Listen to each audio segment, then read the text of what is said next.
Hello again, all of you creative beings out there, and welcome back to the stream.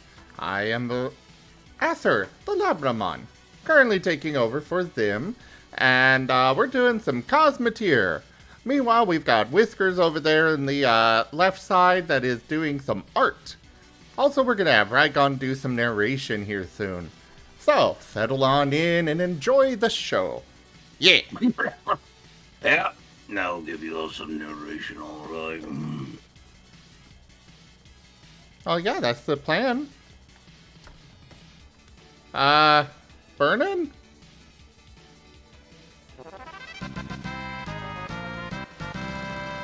Also, Robert, will you ready up?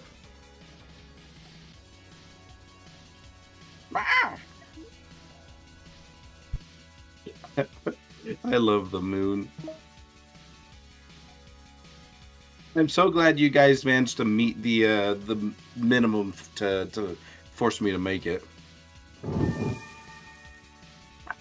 Nano 8-bit shade of Love you too, thinks bro. this is a very cool stream. Aw, thank you, Nano. Oh, GibGab is giving you a bet, Werny. Wait, I didn't hear what?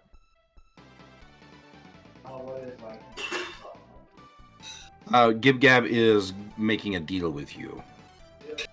Oh. They say, let's make a deal. We make a channel bet. Both of us bet all of our points. We flip a coin, see who takes all the points. Okay, I'm down. All right. Do that right after this. Let me know Can when do you're that. ready, and I'll flip the coin for you guys. That's why we can Right after be the CS:GO ensured. round. Well, actually, you guys can actually do that. Using channel predictions. I mean, everybody will be able to get in on it, but you set up a prediction, they just dump all their points in on whichever side they want, and then whatever wins is what you choose, and it gets distributed. Oh. GibGab, figure out how to do a channel prediction. Stat.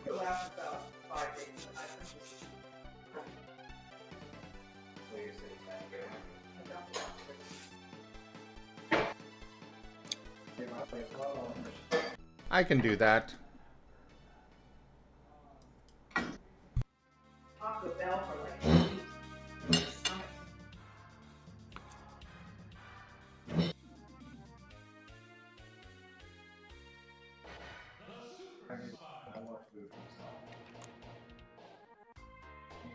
And we'll leave it open for 5 minutes. Zim can do it. All right. Alright, it is up. You guys can bet your channel points now. And it is up open to everybody over there on Rygon stream. It's at the top. Yes. All right. Put in your votes. Who thinks heads? Who thinks tails?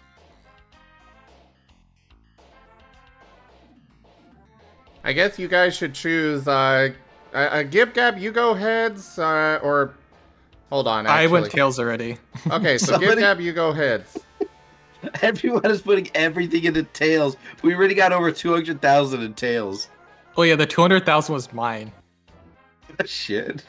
I put the 248,000 is mine.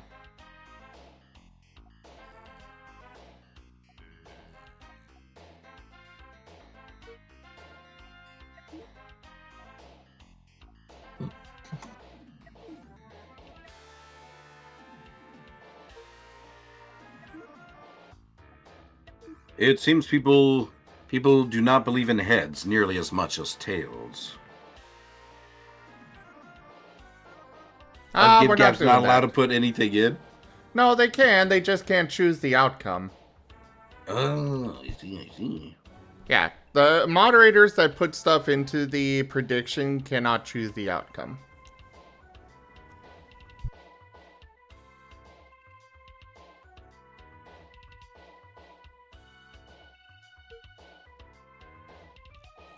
So, real quick, everybody, I have finished what I am calling the Snarl Fighter, which is a small little fighter with a very powerful ion beam go cannon on it. Check that water.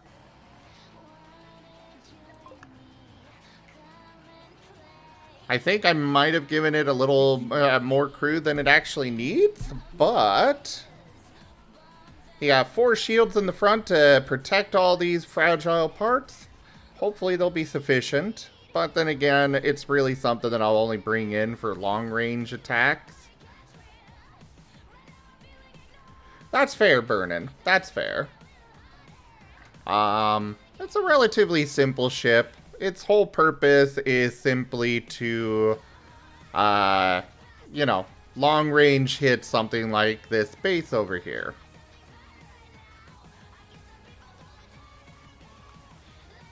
Ah! Whiskers! Check chat! We've got some powerful reverse... I put in some huge thrusters for reversal. So that way if something comes in close range, they can't really close the distance as well. Because again, it's supposed to be a long-range fighter. But yeah, that's that. Otherwise, I did also do a revamp to the fog base last night. Well, rather, I haven't built it yet. I've designed it, but I didn't have the resources yet to actually build it. I'm moving up these thrusters a bit. I got rid of a thruster. Oh, well, actually, I moved the thruster from over here to here. We've got... the main thing that I did was push out the nose a bit. And by a bit, I mean a lot, considering it was right here before. Instead, we've got some more powerful reverse thrusters for keeping the distance. We've got some deck cannons for if something does get too close. And then the same ion beam prism setup as the original design for those long-range strikes. Well, yes, but it only lasts so long, Burnin'. I might replace these with boost thrusters, though.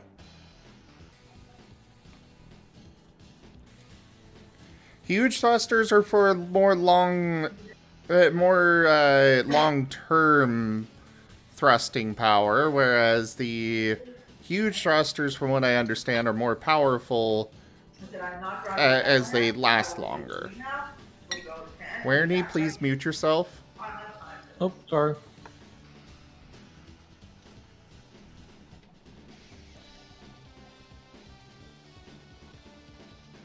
Actually, yeah, I will replace these with boost thrusters.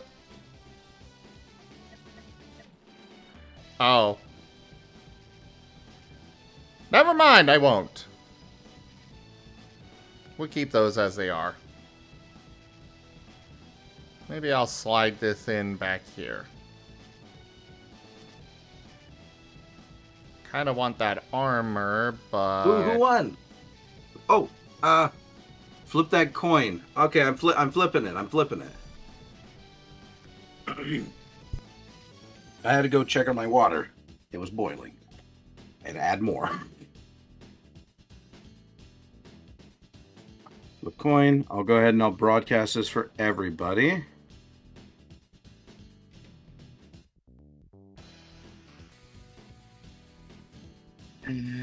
Screen capture.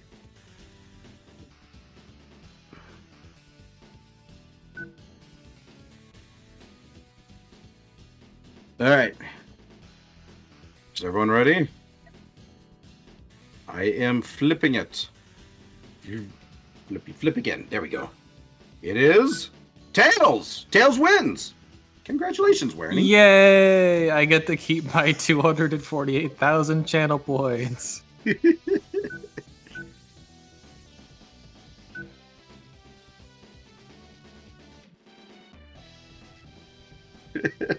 All right, there you go, everyone. I'm gonna go back and check it and continue cooking my food.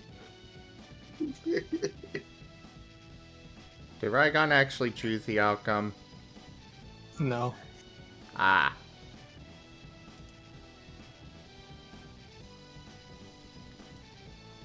Let me see if I can figure out how to do that as a moderator.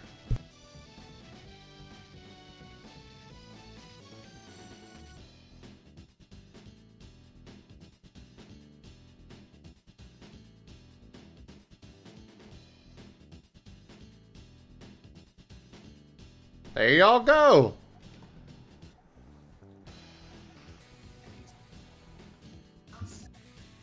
Hooray. I got 289,000 channel points now.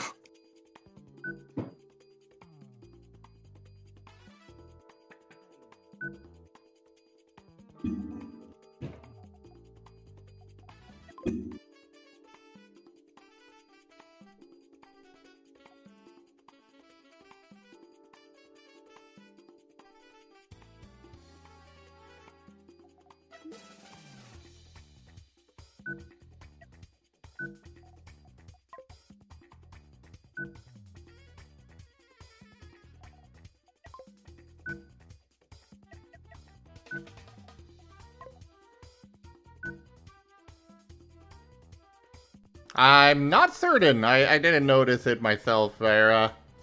I'm on a different screen.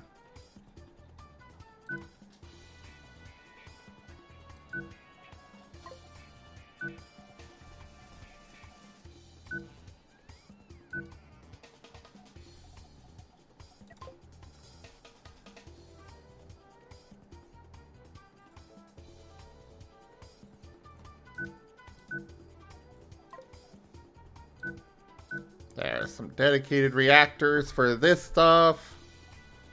And they're covered by the shield here, so cool.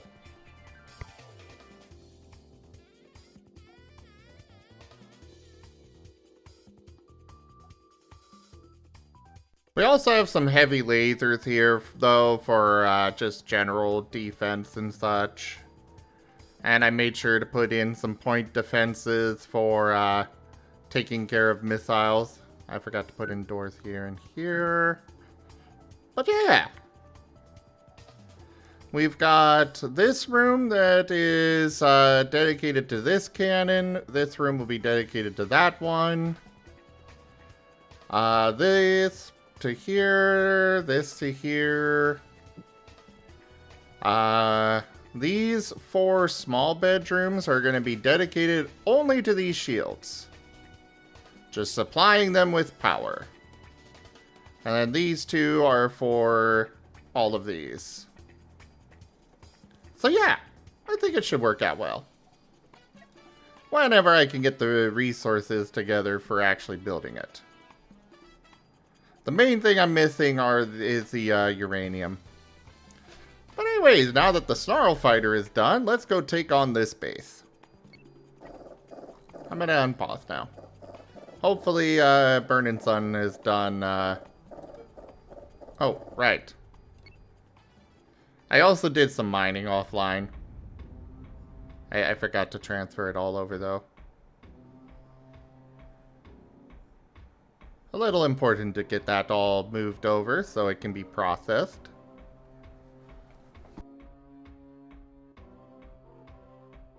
Burn-In, we're not doing voice today. We're just gonna do in-game chat because Rygon is gonna be doing, voice. Well, yeah, I guess I can move you up. Oh, right, wrong screen.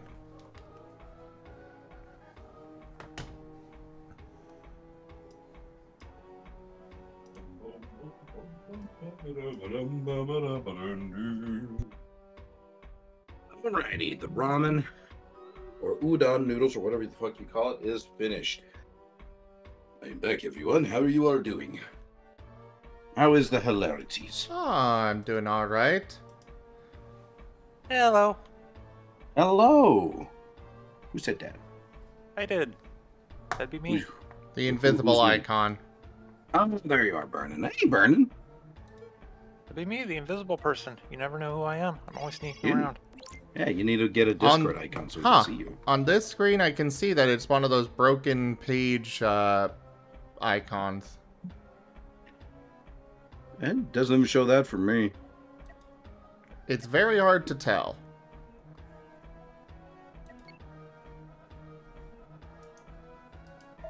Oh yeah, I'm a missing document.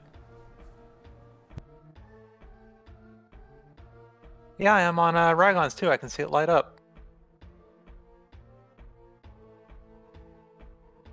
No. Let's see. What have I missed in my chat? You gonna afford to lose 666 channel points?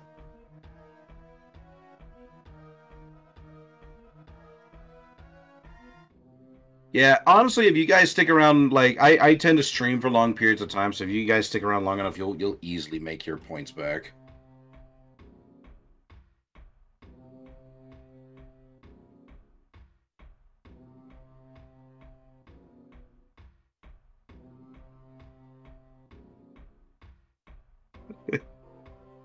Zim, you might appreciate this one.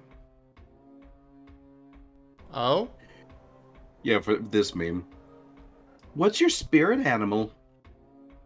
We're right. We are white, Rebecca. We don't have spirit animals. Ask me what my persona is, like you meant to ask, you fucking coward.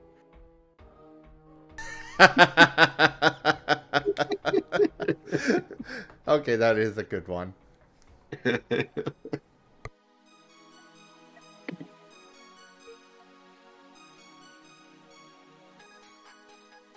All right, I'm gonna eat at least a little bit of my food here, and then we'll get to the narration. Sorry that I'm taking a second. No worries. I've only had one bowl of soup earlier, and now I need more. What's I wrong with haven't had sneeze? food, period. You should probably get some food. Get some food.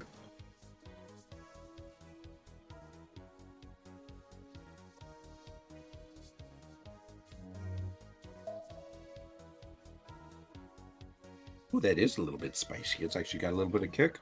About time.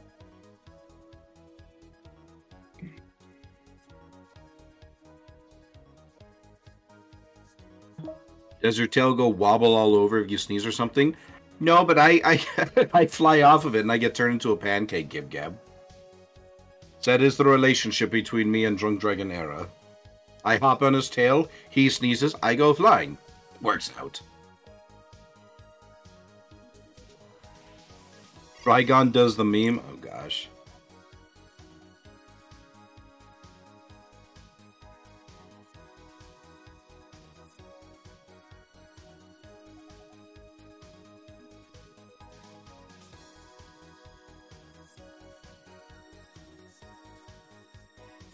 Tends to knock holes in walls and such.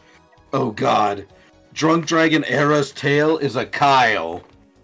Punching holes in the drywall and possibly drinking Mountain Dew while doing so. Transferring your resources now, Vernon.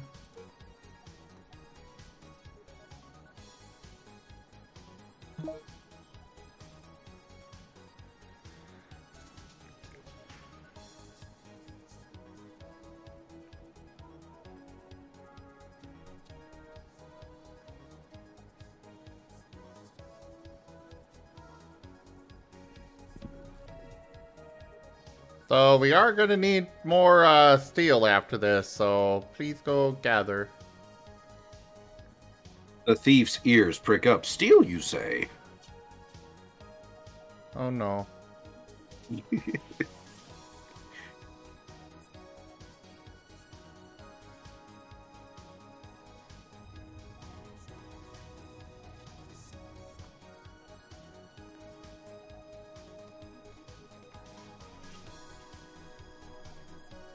Mmm, these fat noodles are tasty. Wait, no, I didn't mean to say that.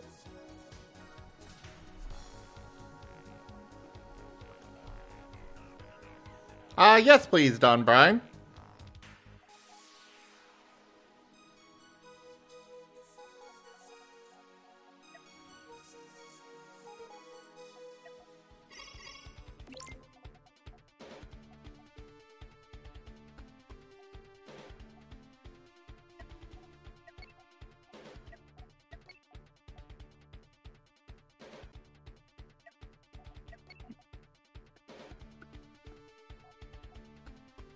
Here's a fun fact for you all today. Thank you, Dunbrine. The periodic table symbol for lead is Pb, which comes from the Latin plumbum, meaning lead. Early pipes were made of lead, so people who worked with pipes became known as plumbers. Which is really fortunate that they weren't called plumb bummers.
I'm gonna add another steel smelter to the station. I think it'd be a good idea. Gib-Gab, if you vote that way, then you're voting Republican. We all know that. They count those votes.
Oh, that might have been me on accident. It might have grabbed it from space. Sorry. How much more do you need? Because I added the steel smelter. Wait, I didn't take that much. But yeah, let me send you more.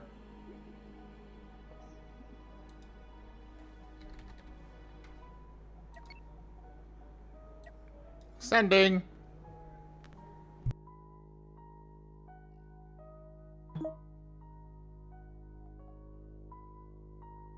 Oh, I definitely didn't take that much. For that, it was, why is nobody actually taking it over?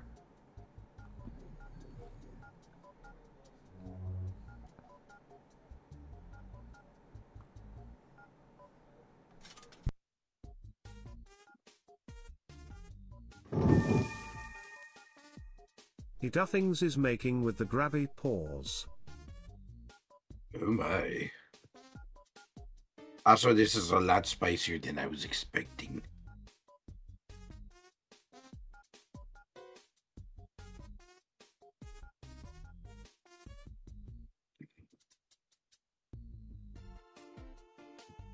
Gib-Gab, it looks like we'll have the slot open for you later today.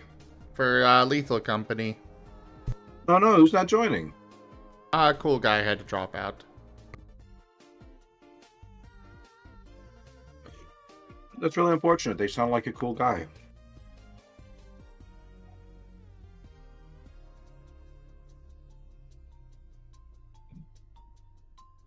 Yeah, he had a customer emergency that he has to run out for. Oh, that's too bad.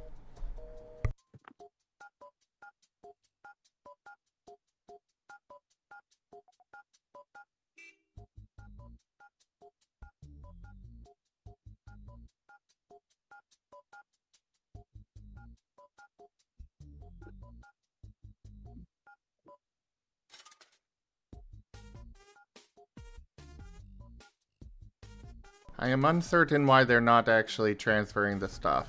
I think I'll dedicate 2 more rooms to this.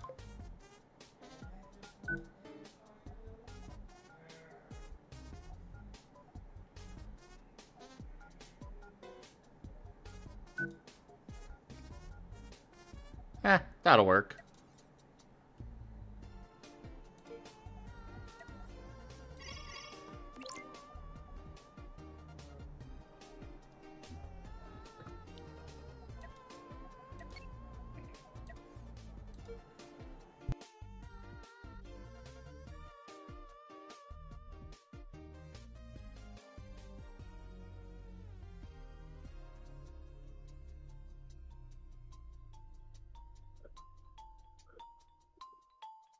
Okay, now they're starting to take it over.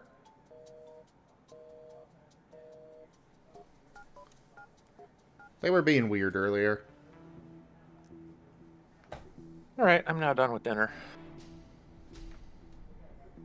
All right. I mean, Era, you already paid for it. That's how you got the stable crowns in the first place.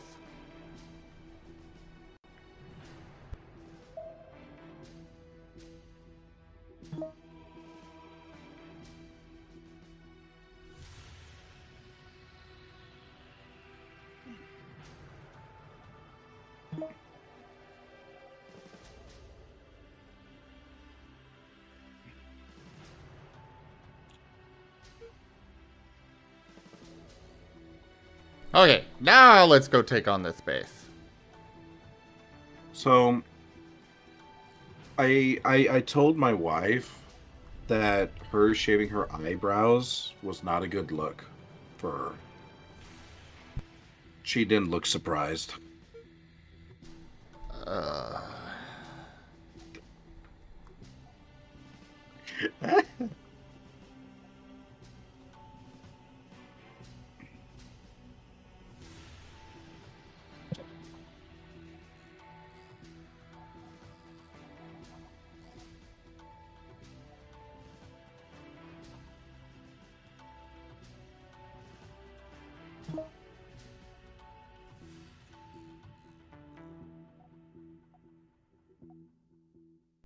Robert, I would actually prefer if you don't. I am being very surgical on my attack on this.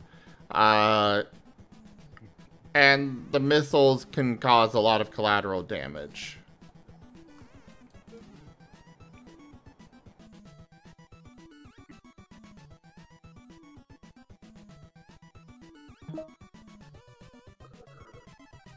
I'm trying to preserve as many resources as I can.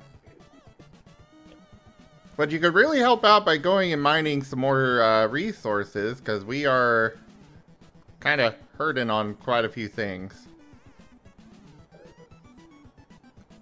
Steel seems to be okay-ish.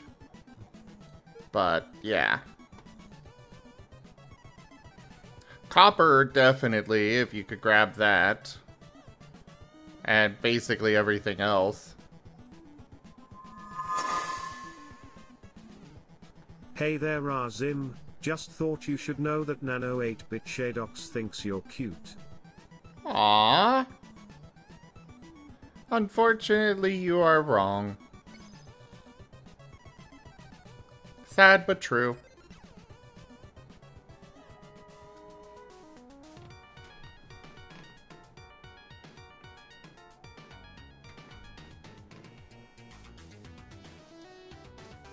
Oh, there you are, Rin.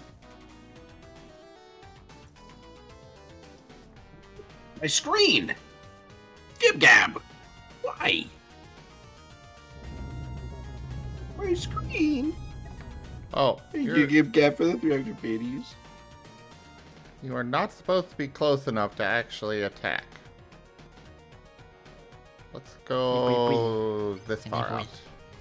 And yeah, let's go and we'll save and back out so you can join Rin. Oh, I see, Gib Gab. You only did the biddy so that way I would stop with the puns. You're bribing me. I see how it is. Gib Gab, you are rewarding him for the puns. Get in here, Rin. Becoming increasingly obvious. I can deny it No. no longer. I am small. Becoming increasingly obvious. I can deny it no longer. I am small. Rin!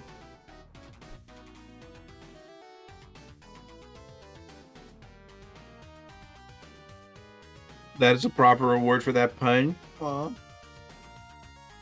hitting me with a big block of cheese?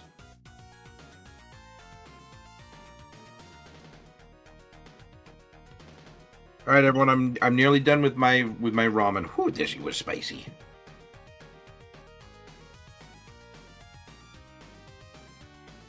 Hello. Hey, I'm not that bad. Hello.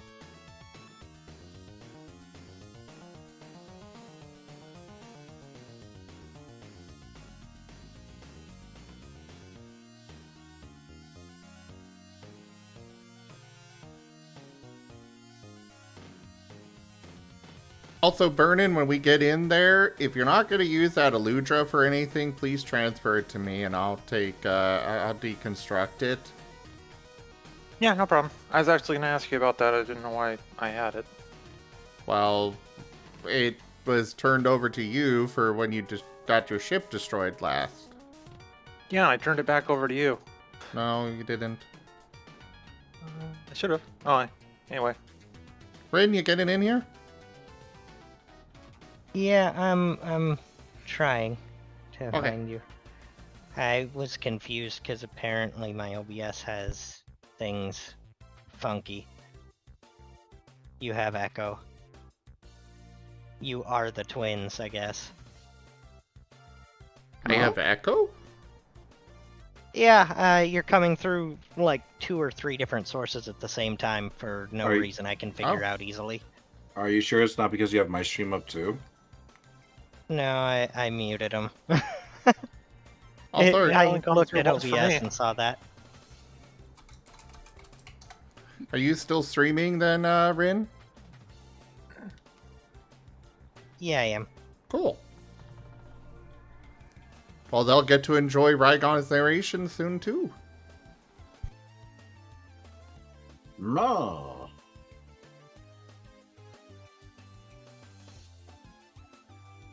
Alright, let's get back in.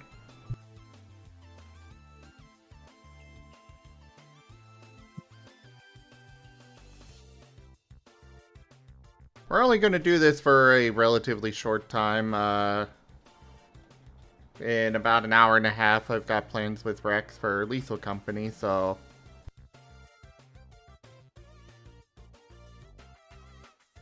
Are you sticking to 4 players on that, or are you going to attempt the 20-player mod or whatever it Yes, is? I'm only sticking with vanilla. Okay. It's a beer. Don't tell Twitch. Oops. You heard nothing, Twitch.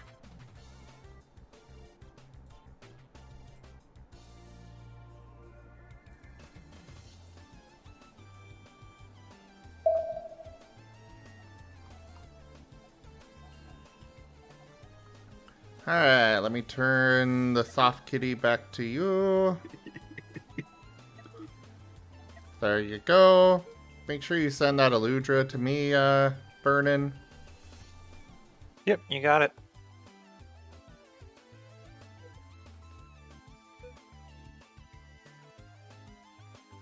Alright, done pausing.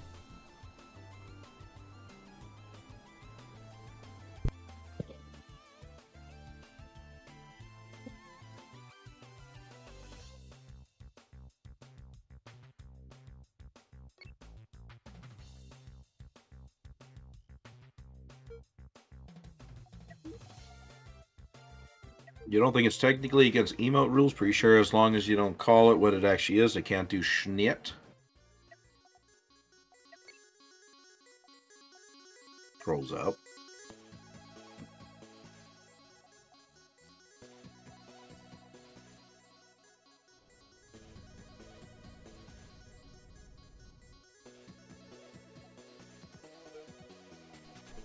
Okay, let's get this attack underway.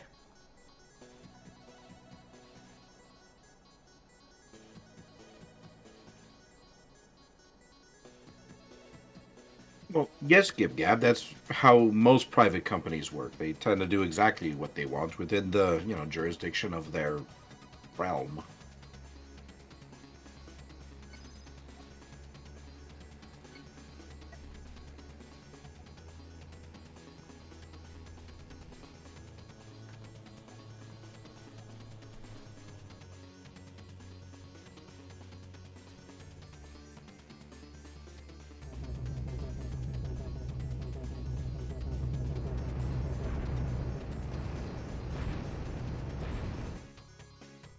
Laser beams!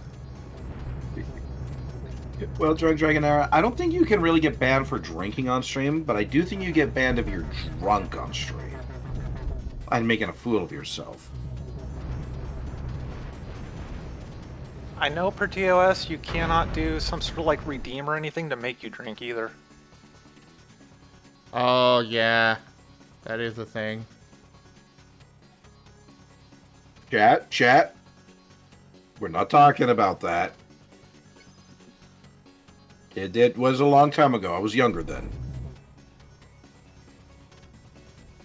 There goes our drink for charity. Yeah, cash. I'll have to look at the rules. Maybe the rules have changed.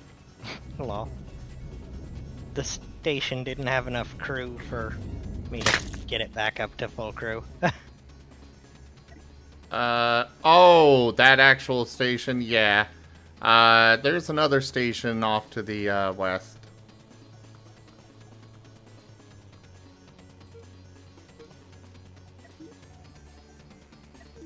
You can't promote drinking shit. games either? Yeah, I guess it makes sense.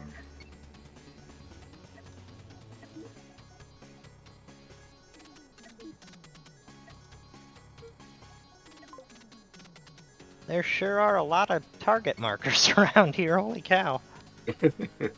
Yeah, I'm slowly working on them. Yeah, we kind of just started the solar system.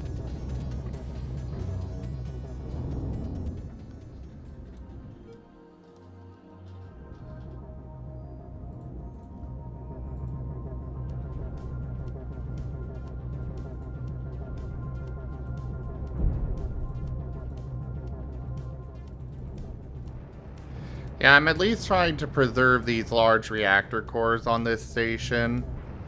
The rest of it would be nice too, but those are the main things I want to preserve.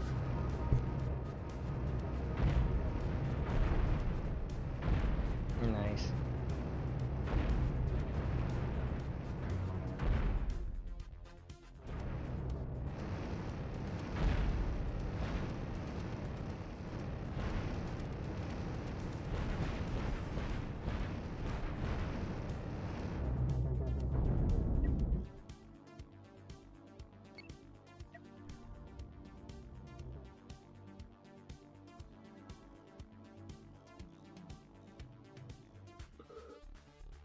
Alright.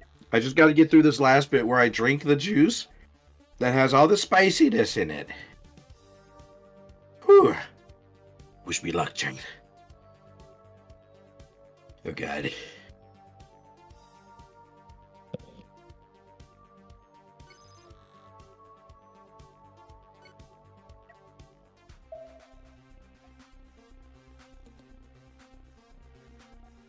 This station is nearly finished. Mahaha! Whenever I listen to the Golden Oldies.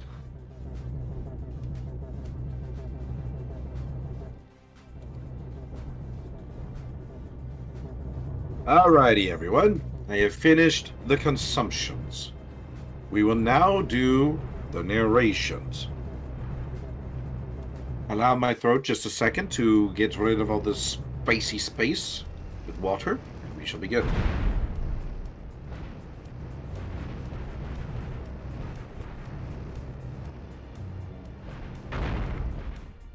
Is anybody coming into the stream?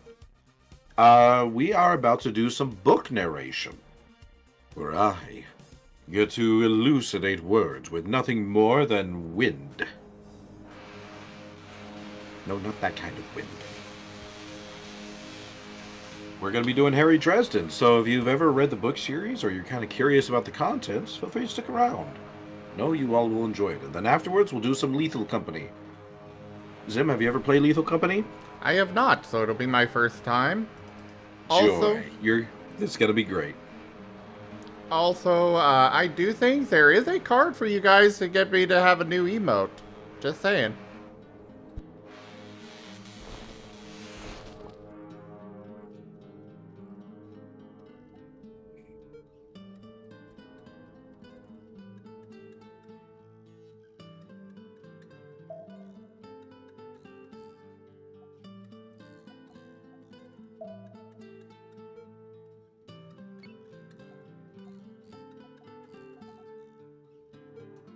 Zim, would you like me to spread that base for you? No, I got it. Okay. Okay. I am gonna bring it back to the good boy. I'm gonna use Tanya's mini star. Huh? Wait, you're gonna shove the whole thing there? Why not? Okay. I'm mostly doing this because I want to. Fair enough. And since the Snarl Fighter isn't needed right now, we'll go ahead and bring it back and park it at the good boy. Joke. Well, Nano, there's an option right there. I do things as suggesting an evil Asher emote. No, I wouldn't recommend that. No? You would never see it past the fog. Like, Hi, people would just be like, Sammy. okay, I'm going to use the new emote, and it's just gray screen.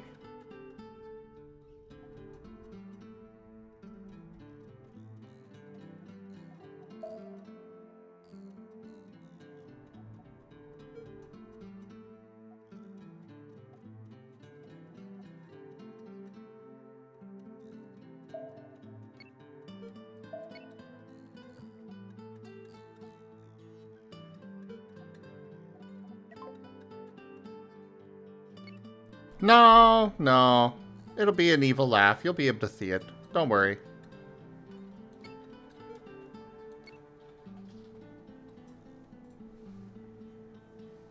We don't want to gas the room by accident unless you're trying to eliminate an infestation.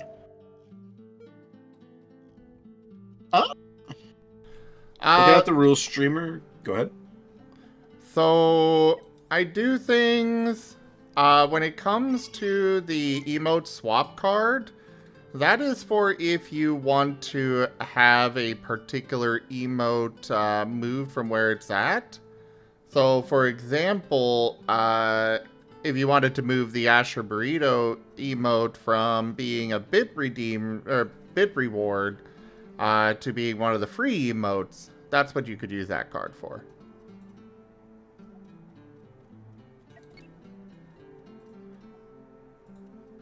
Alrighty. The song is about over. Is everyone ready? And Yes. Drunk Dragon Era says, looking at the rules, streamer can be involved in a drinking game. They just cannot encourage their audience to participate, which is fair. You see nothing on accepting donations to drink? Ooh, maybe our charity stream is still on then, Drunk Dragon.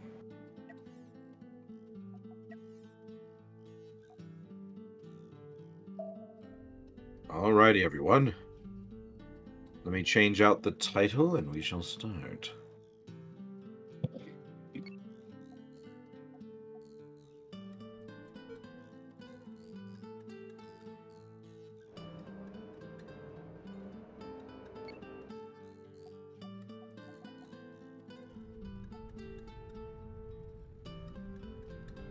Right. Zim. When you say go, we go. Go. Chapter 13.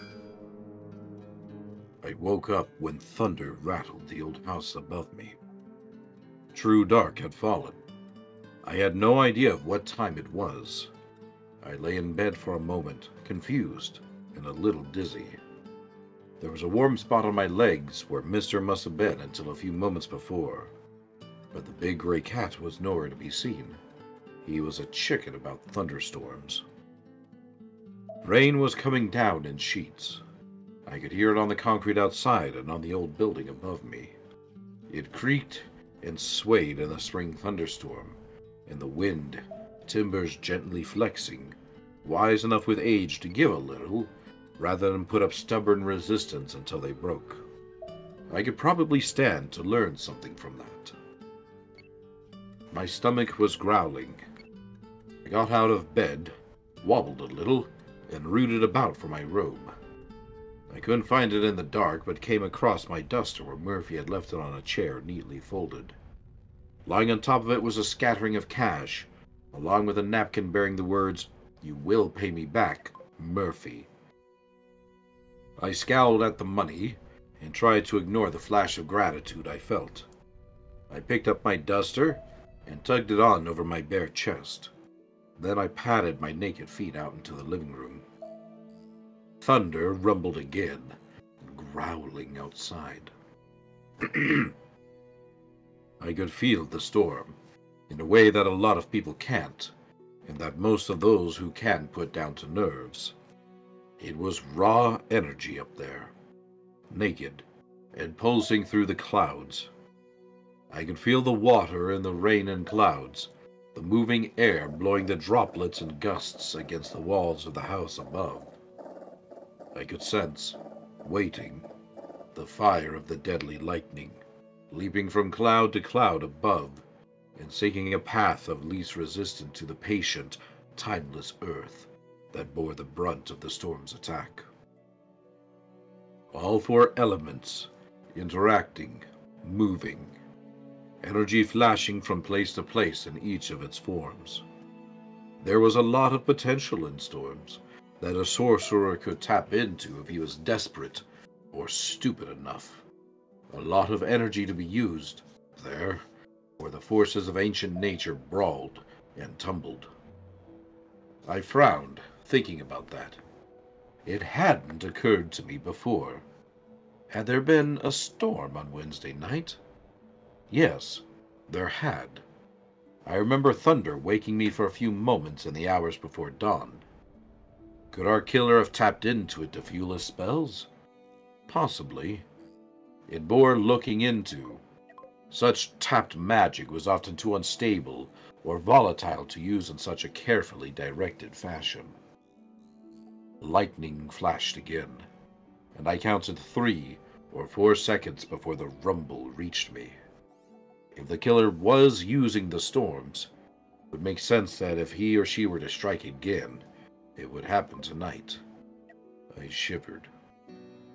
My stomach growled, and more mundane matters took my attention. My head was feeling somewhat better.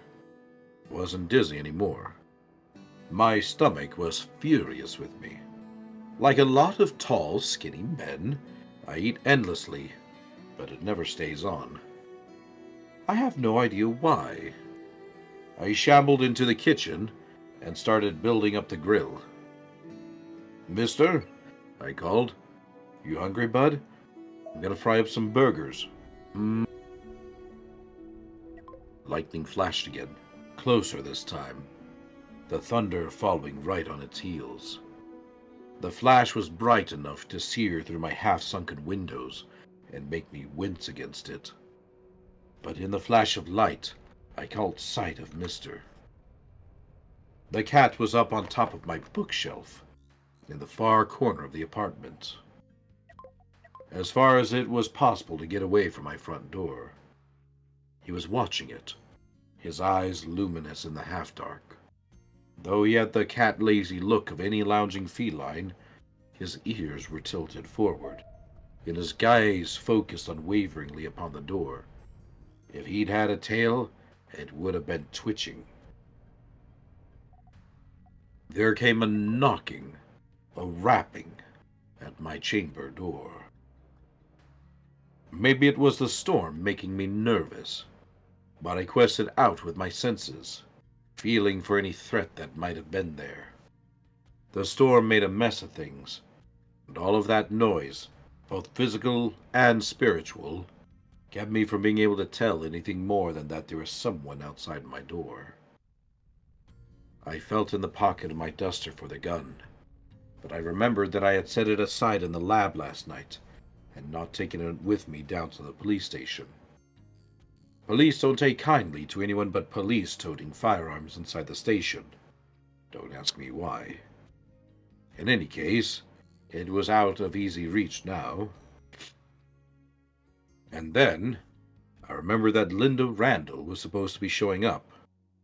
I berated myself for getting spooked so easily, and then again for sleeping so long, and then again for looking and smelling like I hadn't showered in a couple of days, or combed my hair, or shaved, or anything else that might have made me marginally less unappealing. Ah, well, I got the impression that with Linda, that sort of thing didn't seem to matter too much. Maybe she was into vue des hommes. I walked over to the door and opened it, smoothing back my hair with one hand and trying to keep a sheepish grin off my face. Susan Rodriguez waited outside in the rain, her black umbrella held above her. She wore a khaki trench coat and an expensive black dress beneath it, with heels. Pearls shone at her throat and ears. She blinked at me when I appeared in the door. "Harry?" I stared at her. Oh my gosh. I had forgotten my date with Susan. How in the world could I have forgotten that? I mean, the White Council, the police, vampires, concussions, junkies, mob bosses, and a baseball bat swinging thugs notwithstanding. No. There probably weren't any women incredible enough to make me keep my mind on them through all of that. But all the same, it seemed a little rude of me. "Hi, Susan," I said lamely. I peered past her. What had Susan said she was going to show up? 9? And what had Linda said? 8? No, wait. She'd said 8 o'clock first. Then said she'd be by in another hour after that, at 9. Oh boy. This was not going to be pretty. Susan read me like a book and glanced back behind her in the rain before looking back up at me. "Expecting someone, Harry?" "Not exactly," I told her. Well, maybe. Look, come on in. You're getting drenched." Which wasn't exactly true. I was getting drenched, my bare feet soaked, standing there in the open door, the wind blowing rain down the stairway at me. Susan's mouth quirked in a malicious, predatory little smile. She came in, folding down her umbrella, brushing past me. "This is your apartment?" "Nah," I told her. "This is my summer home in Zurich." She eyed me as I closed the door, took her coat, and hung it up on a tall old wooden hat stand near the doorway. Susan turned away from me as I hung up her coat. Her dress showed her back, the long curve of her spine, all the way down to her waist. It had a fairly tame hemline. A second. Okay. I thought I was going to sneeze. Bless you. Thank you. It had a fairly tame hemline and long, tight sleeves. I liked it. A lot. She had let me see her back for a while as she walked away from me toward the fireplace, then slowly turned to face me, smirking, leaning one smooth hip on the couch.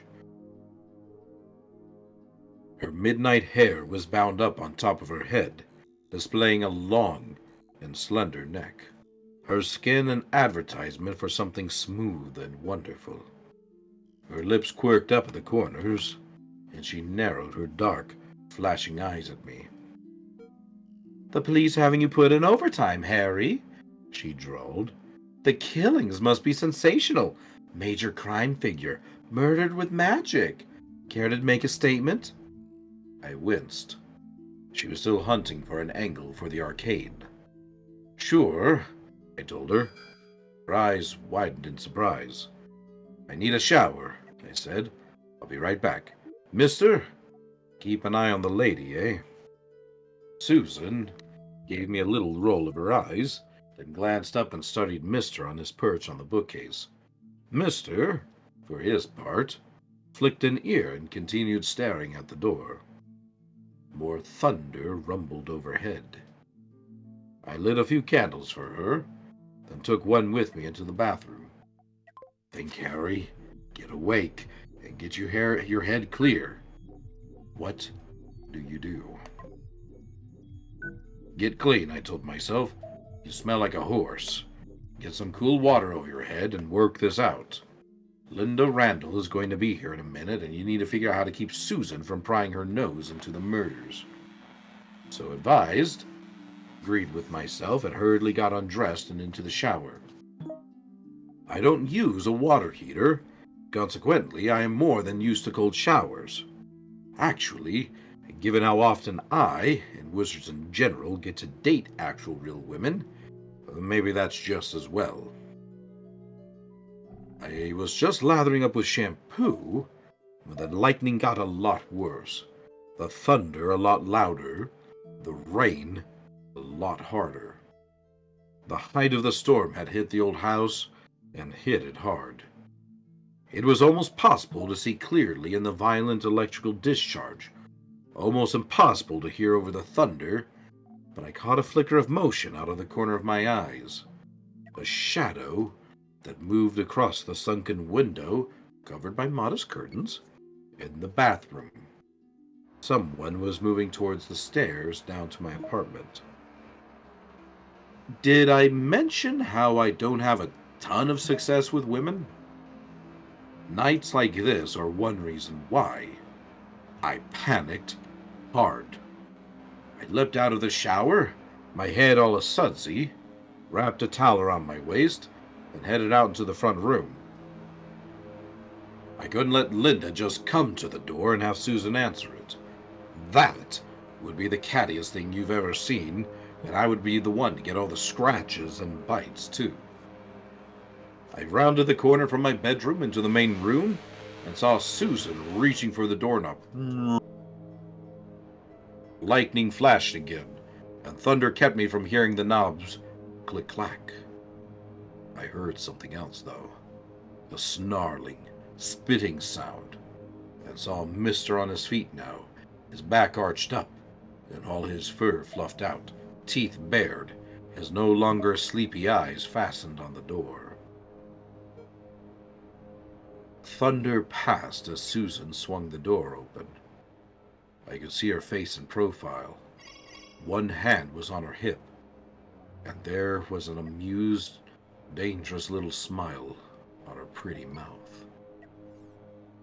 As the door opened, I felt it. The cloud of energies that accompanies a spirit being when it comes into the mortal world, disguised until now by the background clutter of the storm. A figure stood in the doorway, rather squat, less than 5 feet tall, dressed in a plain brown trench coat, illuminated by blue lightning overhead. There was something wrong to the shape, something that just wasn't a part of good old Mother Earth. Its head turned to look at me, and sudden twin points of fire, as blue as the lightning dancing above, flared up, illuminating the leathery, inhuman curves of a face that most closely resembled that of a large and warty toad. Susan got a good look at the demon's eyes and face from 2 feet away and screamed. "Susan!" I shouted, already moving toward the door. "Get out of the way!" I threw myself to the floor behind the couch, landed with a whoomph of hard floor hitting my ribs. The demon's jaws parted in a silent hiss, and its throat constricted weirdly as I vanished behind their couch. There was a hissing sound, and a heart-sized section of the couch just dissolved in a cloud of mist and foul stench. Droplets of liquid spattered through onto the floor near me, and where they touched, little holes corroded outward in the space of 2 seconds. I rolled away from the couch and the demon's acid. "Susan!" I shouted. "Get back toward the kitchen! Don't get between it and me!" "What is it?" she screamed back at me. "A bad guy!" I poked my head up and peered through the smoking hole in the couch, ready to duck back down at a moment's notice. The demon, squat and bulkier than a human, was standing in the doorway, both long-fingered, pad-tipped hands leaning forward toward the inside of the house. It paused, as though resting against a light screen. "Why isn't it coming in?" Susan asked from the far corner, near the door. Her back were pressed against the wall, and her eyes were wide and terrified. "My God," I thought, "just don't pass out on me, Susan." "Homestead laws," I shouted. "It isn't a mortal creature. It has to gather its energy to push through the barrier around a home." "Can it get in?" she said. Her voice was thin, greedy. She was asking questions, gathering information, data, falling back on her ingrained career instincts. Because, I suspected, her rational brain had short-circuited. It happens to people who get a good hard look at a demon for the first time. I hurried over to her and grabbed her arm, dragging her back toward the door leading down to my lab. "Get down here," I shouted, jerking the door up and revealing the folding ladder staircase. "It's dark," Susan protested. "Oh God." She blinked down at my waist. "Harry, why are you naked?" I looked down and blushed. The towel must have fallen off while I was dancing around. Looking down made the shampoo suds still in my hair run down into my eyes, making them sting and burn. Could this evening get any worse? There was a tearing sound from the doorway, and the toad demon sort of surged forward a stumbling step. It was now in my house. Lightning still danced in the sky behind it, and I could only see it in ugly hunchback outline. Except for the electric light of its wide, round, goggly eyes as it came toward me. Its throat was working in little, undulating motions. "Crap," I said. "I'm quite eloquent in times of crisis." I shoved Susan towards the stairs and turned toward the demon, tips of my thumbs touching, fingers spread, palms out toward it. The demon's mouth opened again, and it made a slick, spitooning sound. "Vento riflitum," I shouted, willing my fear and anxiety into a tangible shape, throwing it down from my pounding heart through my shoulders and arms, directed at the foe. The globule of demon acid sped toward my face. My terror and adrenaline roared out of my fingertips on the form of wind, gathering up enough speed to tear the hair from a man's head. It caught the blob of acid and flung it back at the demon in a fine spray, stopping the thing dead in its tracks, and even drove it back several feet. Its claw-tipped feet sliding on my smooth floor, catching on the rugs. The acid sizzled and spat little electric blue sparks on its skin. It didn't seem to harm the demon. It did, however, dissolve the trench coat to shreds in less time than it takes to draw a breath, and wreaked havoc on my rugs and furniture. The demon shook its head, gathering its wits. I turned to the far corner near the door, and extended my hand, trumpeting, "Vento Servitas!" The pale smooth wood of my wizard staff all but glowed in the darkness as it flew toward me, driven by a gentler, finer blast of the same wind.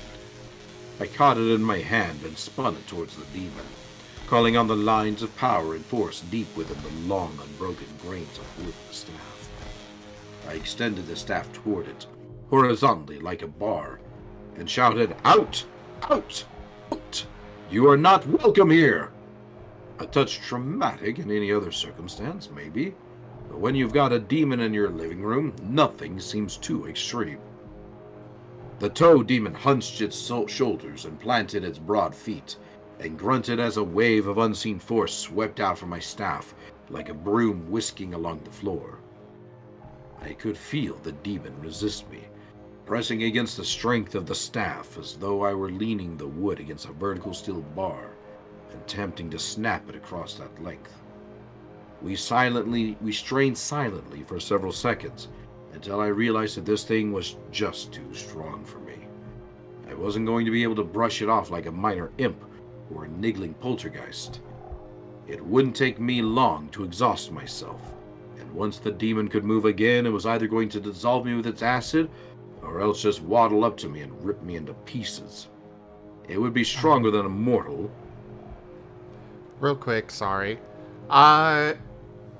Whiskers is almost done with this piece, everybody, and the queue is empty. If anybody else would like to get in on it and grab some art tonight, it's $33 for lined, $77 for colors. Just send me a message on Discord. Go ahead, Rakon. It would be stronger than a mortal, a hell of a lot faster, and it was not going to stop until I was dead, or the sun had come up, or one of any of a number of other unlikely conditions were met. "Susan!" I shouted, my chest heaving. "Are you down there?" "Yes," she said. "Is it gone?" "Not exactly, no." I felt my palms get sweaty, the smooth wood of the staff begin to slip. The burning of the soap suds in my eyes increased, and the lights of the demon's eyes brightened.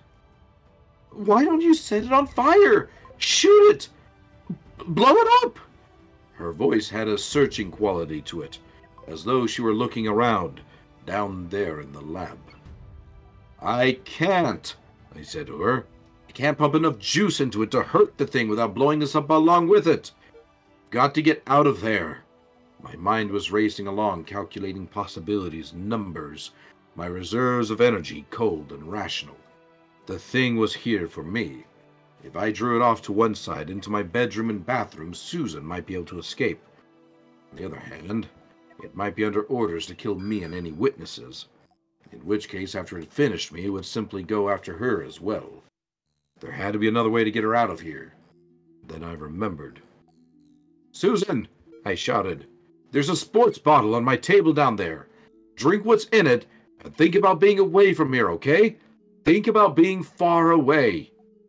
"I found it," she called up a second later. "It smells bad." "Damn it, it's a potion. It'll get you out of here. Drink it." There was a gagging noise. And then a moment later she said, "Now what?" I blinked and looked at the stairs going down. "It should have worked." I broke off as the toad thing leaned forward, reached out a clawed foot, and in that stride gained 3 feet of ground toward me. I was able to stop it again, barely, but I knew that it was going to be coming for my throat in a few more seconds. "Nothing happened," she said. "Damn it, Harry, we have to do something." Then she came pounding up the ladder, dark eyes flashing, my .38 revolver in her hand. "No," I told her, "don't!" I felt the staff slip more. The demon was getting ready to come through all my defenses. Susan raised the gun, face pale, her hands shaking, and started shooting. A .38 Chief Special carries 6 rounds. I use a medium-speed load rather than armor-piercing or explosive bullets, or anything fancy like that. Fewer chances that something will go wrong in the presence of a lot of magic. A gun is a pretty simple machine. A revolver approaches very simple. Wheels, gears, a simple lever impact to ignite the powder. It's tough for magic to argue with physics, most of the time. The revolver roared 6 times. The first 2 shots must have gone wide and hit somewhere else. The next 2 struck the demon's hide, made deep dents in it before springing off and rebounding wildly around the room, as I had feared they would, more of a threat to us than to it. Fortunately, neither of us was injured or killed by the ricochets. The 5th shot went between its long, oddly shaped legs and past it. The 6th hit this thing square between its lightning lantern eyes, knocked it off balance, and sent it tumbling over with a toady hiss of frustration. I gasped and grabbed at Susan's wrist. "Basement!" wheezed as she dropped the gun. We both scrambled down the ladder. I didn't bother to shut it behind me. The thing could tear its way through the floor if it needed to. This way I would at least know where it would come down, rather than have it tunnel through the floor and come out on top of my head. At my will, the tip of the staff I still held burst into light, illuminating the room. God, what was Bob's voice? "Harry?" Bob's voice came from the shelf. The skull's eye lights came on and he swiveled around to face me. "What in the hell is going on? Ooh, who's the babe?" Susan jumped. "What is that?" "Ignore him," I said, and followed my own advice. I went to the far end of my lab table and started kicking boxes, bags, notebooks, and old paperbacks off the floor. "Help me clear this floor space, hurry!" She did. I cursed the lack of cleaning skills that I had left this end of the lab such a mess. I was struggling to get to the circle I had laid in the floor, a perfect ring of copper, an unbroken loop in the concrete that could be empowered to hold a demon in or out. Harry?" Bob gulped as we worked. "There's a, seriously badass toad demon coming down the ladder." "I know that, Bob." I heaved a bunch of empty cardboard boxes aside as Susan frantically tossed some papers away, exposing the entirety of the copper ring, about 3 feet across. I took her hand and stepped into the circle, drawing her close to me. "What's happening?" Susan asked, her expression bewildered and terrified. "Just stay close," I told her. She clung tightly to me. It sees you, Harry," Bob reported. "It's going to spit something at you, I think." I didn't have time to see if Bob was right. I leaned down and touched the circle with the tip of my staff and willed power into it to shut the creature out. The circle sprang up around us, a silent and invisible tension in the air. Something splattered and hissed against the air a few inches from my face. I looked up to see dark, sputtering acid slithering off the invisible shield the circle's power provided us. Half a second earlier, and it would have eaten my face off. Cheery thought. I tried to catch my breath and stand straight, and not let any part of me extend outside the circle, which would break its circuit and negate its power. My arms were shaking, and my legs felt weak. Susan, too, was visibly trembling. The demon stalked over to us. I could see it clearly in the light of my staff, and I wished that I couldn't. It was horribly ugly, misshapen, foul, heavily muscled, and I compared it to a toad only because I knew of nothing else that even remotely approached the description of it. It glared at us and drove a fist at the circle's shield. It rebounded in a shower of blue sparks, and the thing hissed, a horrible and windy sound. Outside, the storm continued to rumble and growl, muffled by the thick walls of the sub-basement. Susan was holding close to me and almost crying. "Why isn't it killing us? Why isn't it getting us?" "It can't," I said gently. "It can't get through, and it can't do anything to break the circle. So long as neither of us crosses that line, be safe." "Oh God," Susan said. "How long do we have to stand here?" "Dawn," I said. "Until dawn. Where the sun rises, it has to go." "There's no sun down here," she said. "Doesn't work that way. It's got a sort of power cord stretching back to whoever summoned it, a fuel line. As soon as the sun comes up, that line gets cut, and he goes away like a balloon with no air. When does the sun come up? She asked. Oh, well, about 10 more hours. Oh, she said. She laid her head against my bare chest and closed her eyes. The toad demon paced in a slow circuit around the circle, searching for the weakness in the shield. It would find none. I closed my eyes and tried to think. Henry? Bob began. Not now, Bob. But Harry... Bob tried again. Damn it, Bob. I'm trying to think. If you want to be really useful, you could try to figure out why that escape potion you were so confident of didn't work for Susan. Harry! Bob protested. That's what I'm trying to tell you! Susan murmured against my chest. Is it getting warm in here? Or is it just me? A terrible suspicion struck me.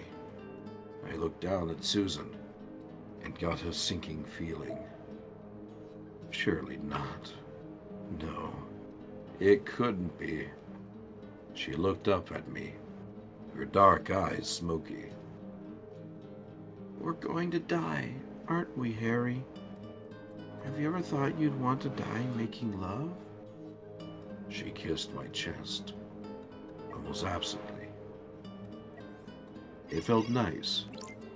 Really, really nice. I tried not to notice all the bare, lovely back that was naked underneath my hand. I've thought about that many times, she said, against my skin. Bob, I began, my voice getting furious. I tried to tell you, Bob wailed. I did. She grabbed the wrong potion and just chugged it down. Bob's skull turned towards me a bit, and the lights brightened. You've got to admit, though, the love potion works great. Susan was kissing my chest and rubbing her body up against me in a fashion that was unladylike and extremely pleasant and distracting. Bob, I swear, I'm gonna lock you in a wall safe for the next 200 years. It's not my fault, Bob protested. The demon watched what was happening in the circle with froggy eyes and kicked its section of floor clear enough for debris for it to squat down on its hunches and stare, restless and ready as a cat waiting for a mouse to stick its head out of its hole. Susan stared up at me with sultry eyes and tried to wrench me to the floor, consequently out of the circle's protective power. Bob continued to wail his innocence. Who says I don't know how to show a lady a good time? That is the end of chapter 13.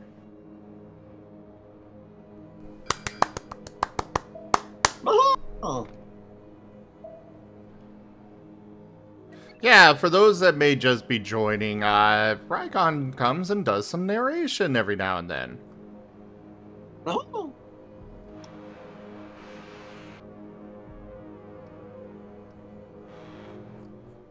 I'm glad you enjoyed it. Oh, it's fantastic, as always. Mhm. Thank you. Of course, anytime. Again, I'm just glad my voice has recovered enough to do this kind of stuff. Although I will admit, I was having to play around with my sinuses there. Eating spicy food and then doing narration is not a good combination. Yeah, I was a little curious when you decided to do that. I was hungry, and there's nothing else to eat.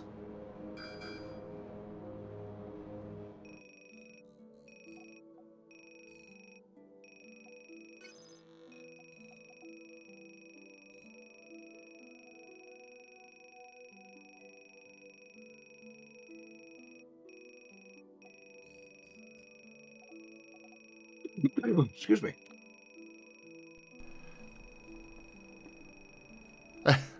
Asher is sending their love, Rygon.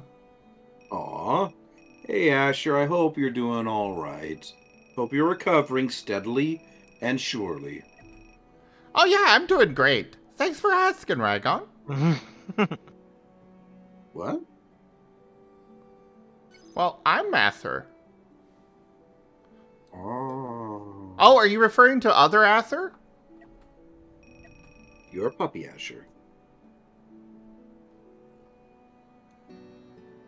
I am ruler of the world, Aether. Mahaha! There's a joke in there, and I'm not sure how to formulate it. Asher is secretly one of the Illuminati. Confirmed.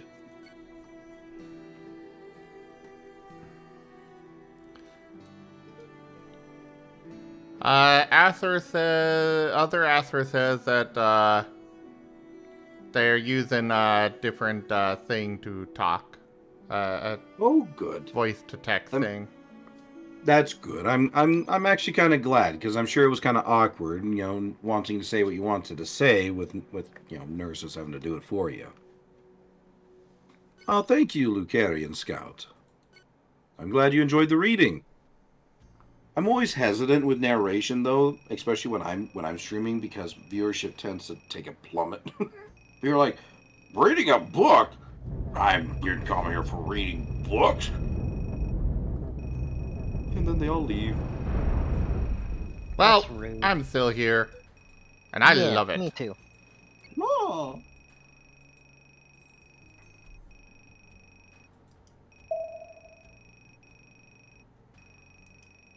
A hot nurse asked you out on a date? Oh my. Oh my.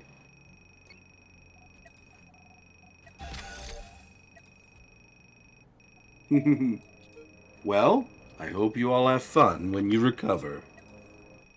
I know, Varian Cat, books are great. Like, this is the best of both worlds. People get to be exposed to the wonderful works that are books, and they don't have to actually read it themselves. I cannot tell you how many people I've come across that are just like, yeah, that whole reading thing, yeah, I don't really do that. Too much work. Yeah. I remember coming across one individual in particular who was rather proud of the fact that he had not read a single book in the span of about 20 years, I think.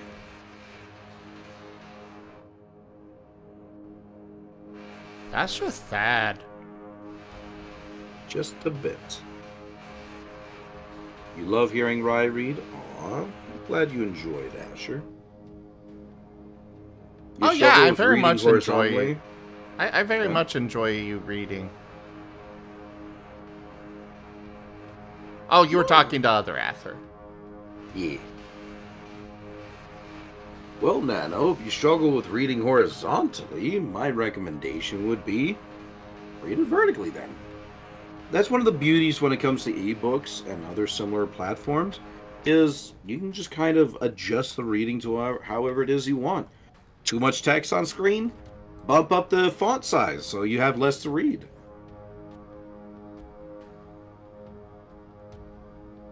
Or if reading's not for you at all, there's plenty of audiobooks out there with some excellent voice actors.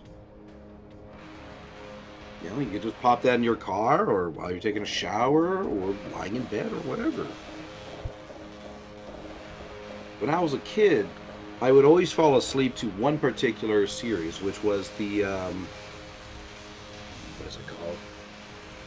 The Aragon books. That was right. I had Aragon books on audiobook format, and I would fall asleep when I was a kid to that book series. My headset, unfortunately, though, was not very long at the time, so I'd usually end up camping out in front of my computer.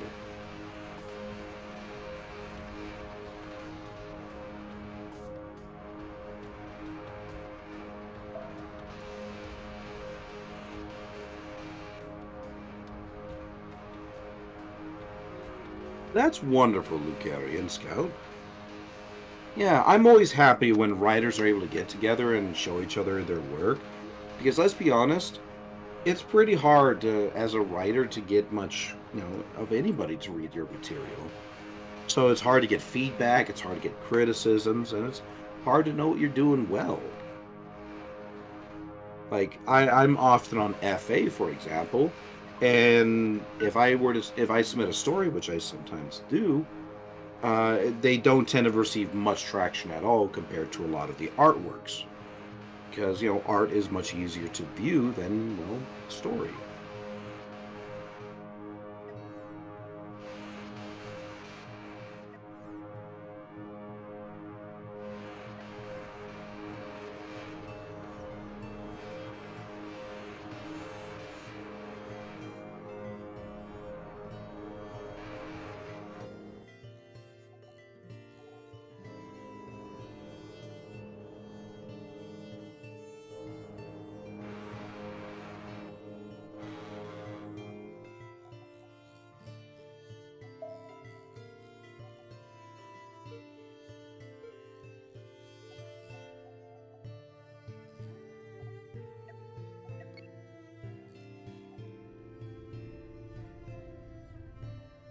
I probably have enough storage space left for another ship or two.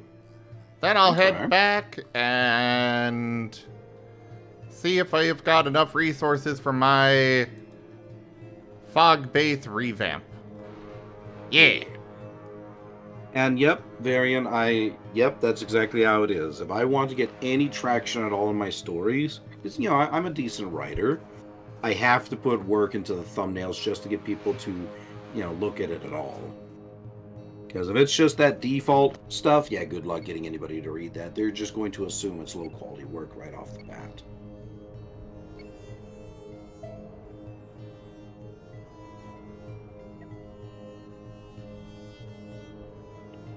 ADHD makes sitting down and reading a bit difficult for you, since you often fluctuate between focusing on what you're reading and wanting to get up, move over sudden bouts of energy. And honestly, I would recommend audiobooks.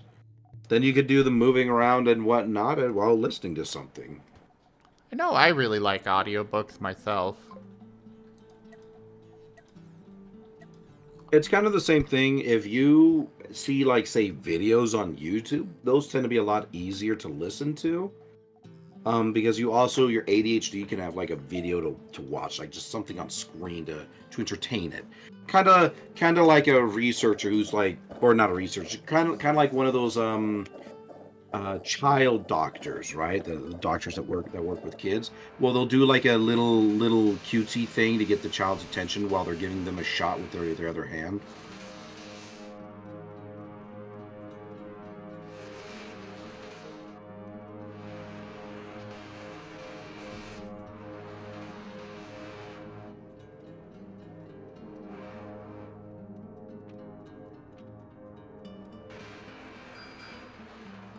Anyway, what is our timetable looking like, Zim? We still got another 40 minutes. Alright, let me check to see how big this next chapter is. It's decently big. We might have to leave it to that one chapter, mostly because I have to get up and go to the bathroom. So that's going to eat up some of that time. So I'll be back, everyone. Aww. Sorry. Zoobity-doo. Zoobity-doo.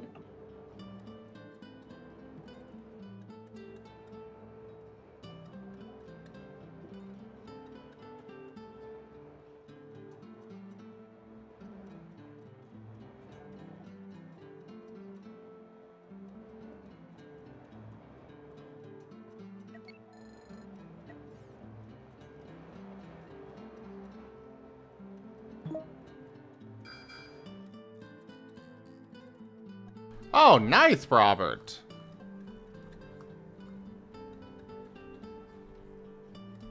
I currently have a contact heading straight for me, and I'm not sure if I can outrun it. I may need some help down here. On my way. Oh crap, I'm in combat. Okay, well I'm heading straight for the base that's right below me. So if you can warp there and try to meet me halfway. Well, I kind of forgot that I was heading towards the target, and yeah. Oof. Okay. I'll come and attempt to help. I'm not sure if this is actually attacking me or just wandering around yet. So, but I do see it, and I am heading away from it, and we'll see what happens. I've got another fighter I can send to back you up. I'm not exactly fast right now. I'm pretty much full of stuff. Oh, I just realized I'm in the middle of a rebuild. So that won't be a lot of help. I've got a long-range fighter, but it'll hopefully be sufficient. Charging up the hyperdrive. Okay. And you. I'll send the Alpha Fang as well. We'll pull it out of combat. Like I said, I'm not sure if I'll need it or not yet, but it is kind of heading straight to me, and I don't have a lot of speed right now. Yeah.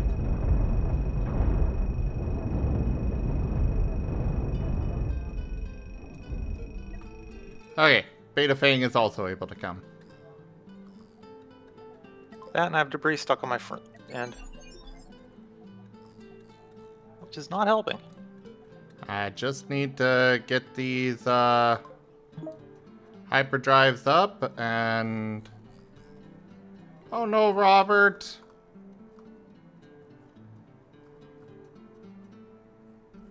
Robert, hide behind the other ships that use it as a shield. Yeah.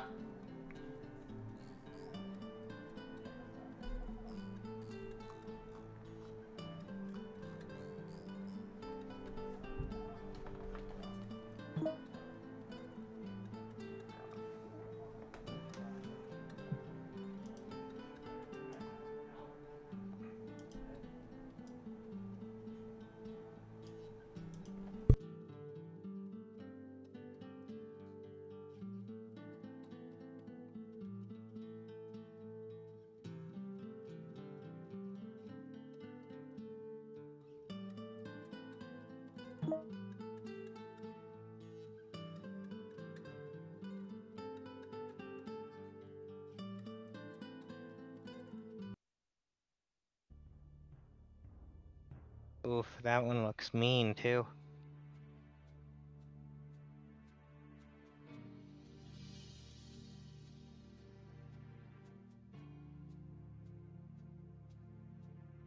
Yeah, he's got a double shot coming straight for his reactor. That may Yep.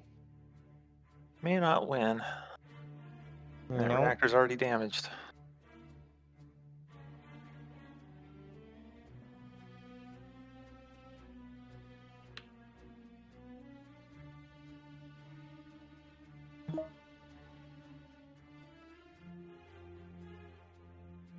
Well, good luck.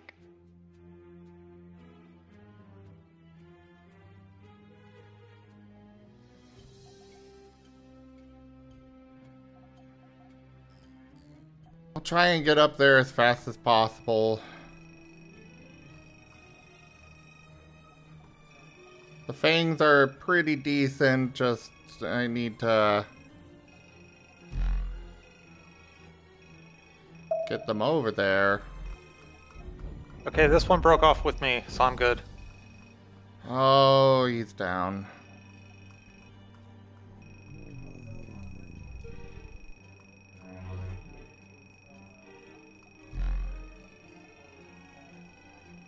Yeah, this guy broke away from me, so I'm fine. Okay. Oh, the fact that... Where was it?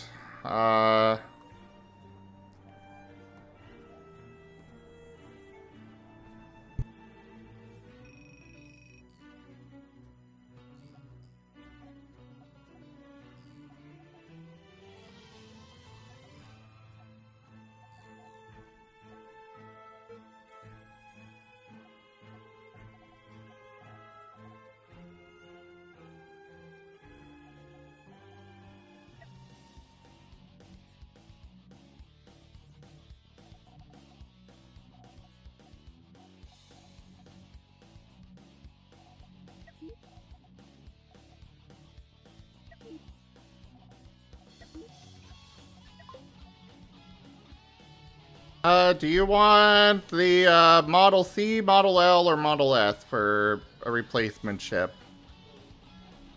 At least to get you something to start with. Robert.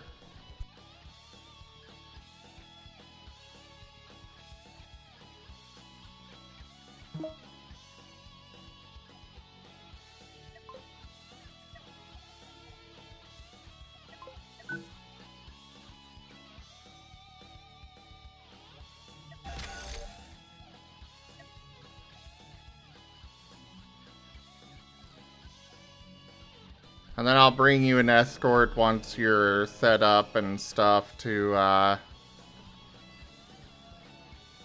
once it's built, I'll bring an escort to, get you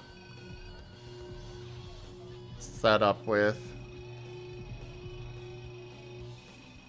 To recover whatever's left over there.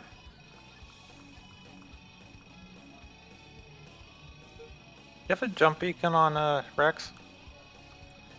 What's up? Do you have a jump beacon on Rex? No, because... Well, I do, but I don't have it on because it's right next to the Cornea station. Well, once there's too many ships around it, it turns off the one at the station, so I can't jump there right now. Oh, okay. Turning So on the something you just turn hyperspace on. beacon. Okay, thank you.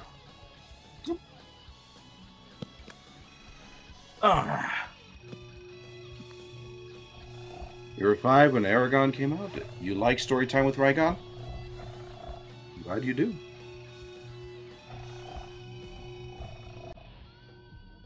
Alright, warping.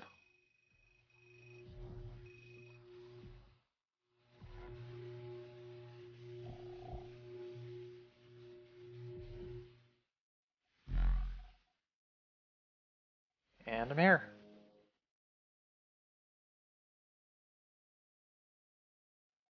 We want to try for one more chapter, or I would like we're all just to. kind of relax for a bit. What do you think, chat? Good.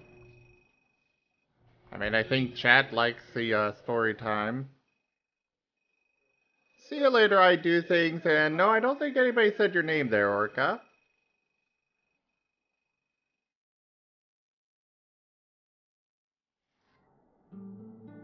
Alright, well, I switched back over to the other playlist, so now you have to read. Mahaha!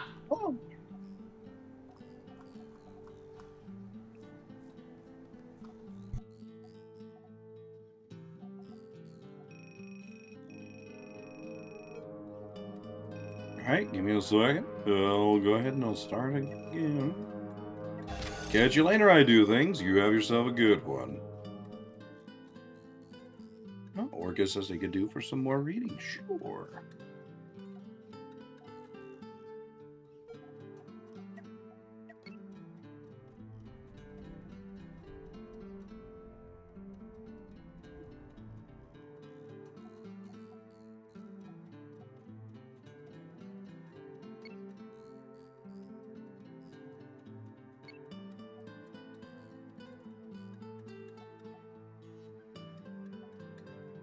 Empty except sulfur? Yeah, that's the one resource we definitely don't need.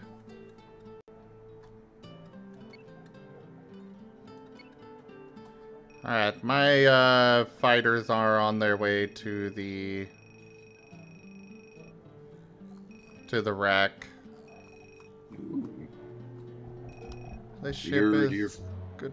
Your fighters make little noises when they're on the trip?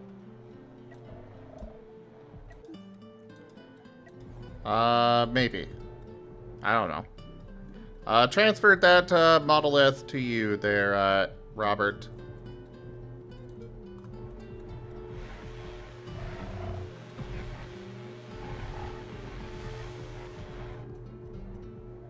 Let me know when you're ready for me to just, pick all that back up there,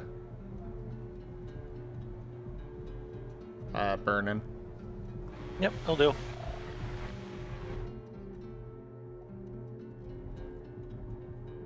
Robert, let's try and recover your, wreck before we go and, use the resources here at the Good Boy. If that works for you. Can you not get crew from the station?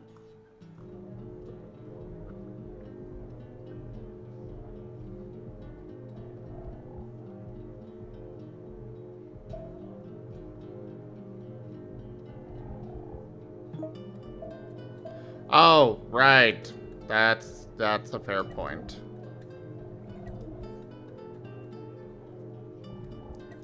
Alright, we'll transfer some from here. Well, no, let me transfer. Because you're going to be over the max. True. Can't replace them. True. I'm already well over the max. You're on the Model S, right? Yeah, that's Robert's replacement. Okay. We've got a ship graveyard down here that should be relatively safe. I'm double checking to make sure there's no contacts in here, but nothing's coming up, so... Does the Model S have any beds? Because it says it's out of 0. The Model... I was able to transfer up to 6 to the Model S. Oh! Robert, you transferred it back to me. Why did you do that? There. Now you can put crew on it.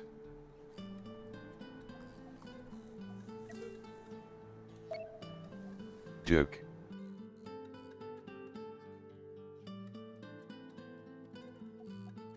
Okay, it's got 6 crew.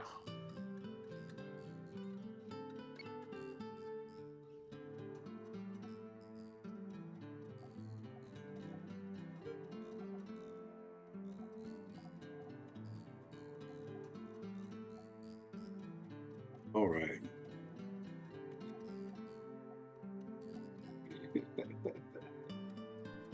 The next place I'll take out are those 3 bounties next to the ship graveyard over there that you were at. Okay, Should go clear ahead out and that area. take all the stuff with Rex. All my supplies. Will do.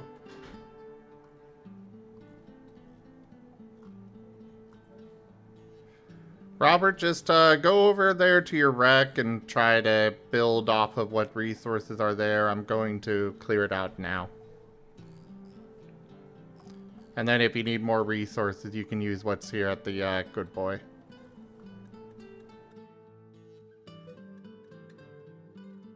I think I am ready. We all ready? I am ready.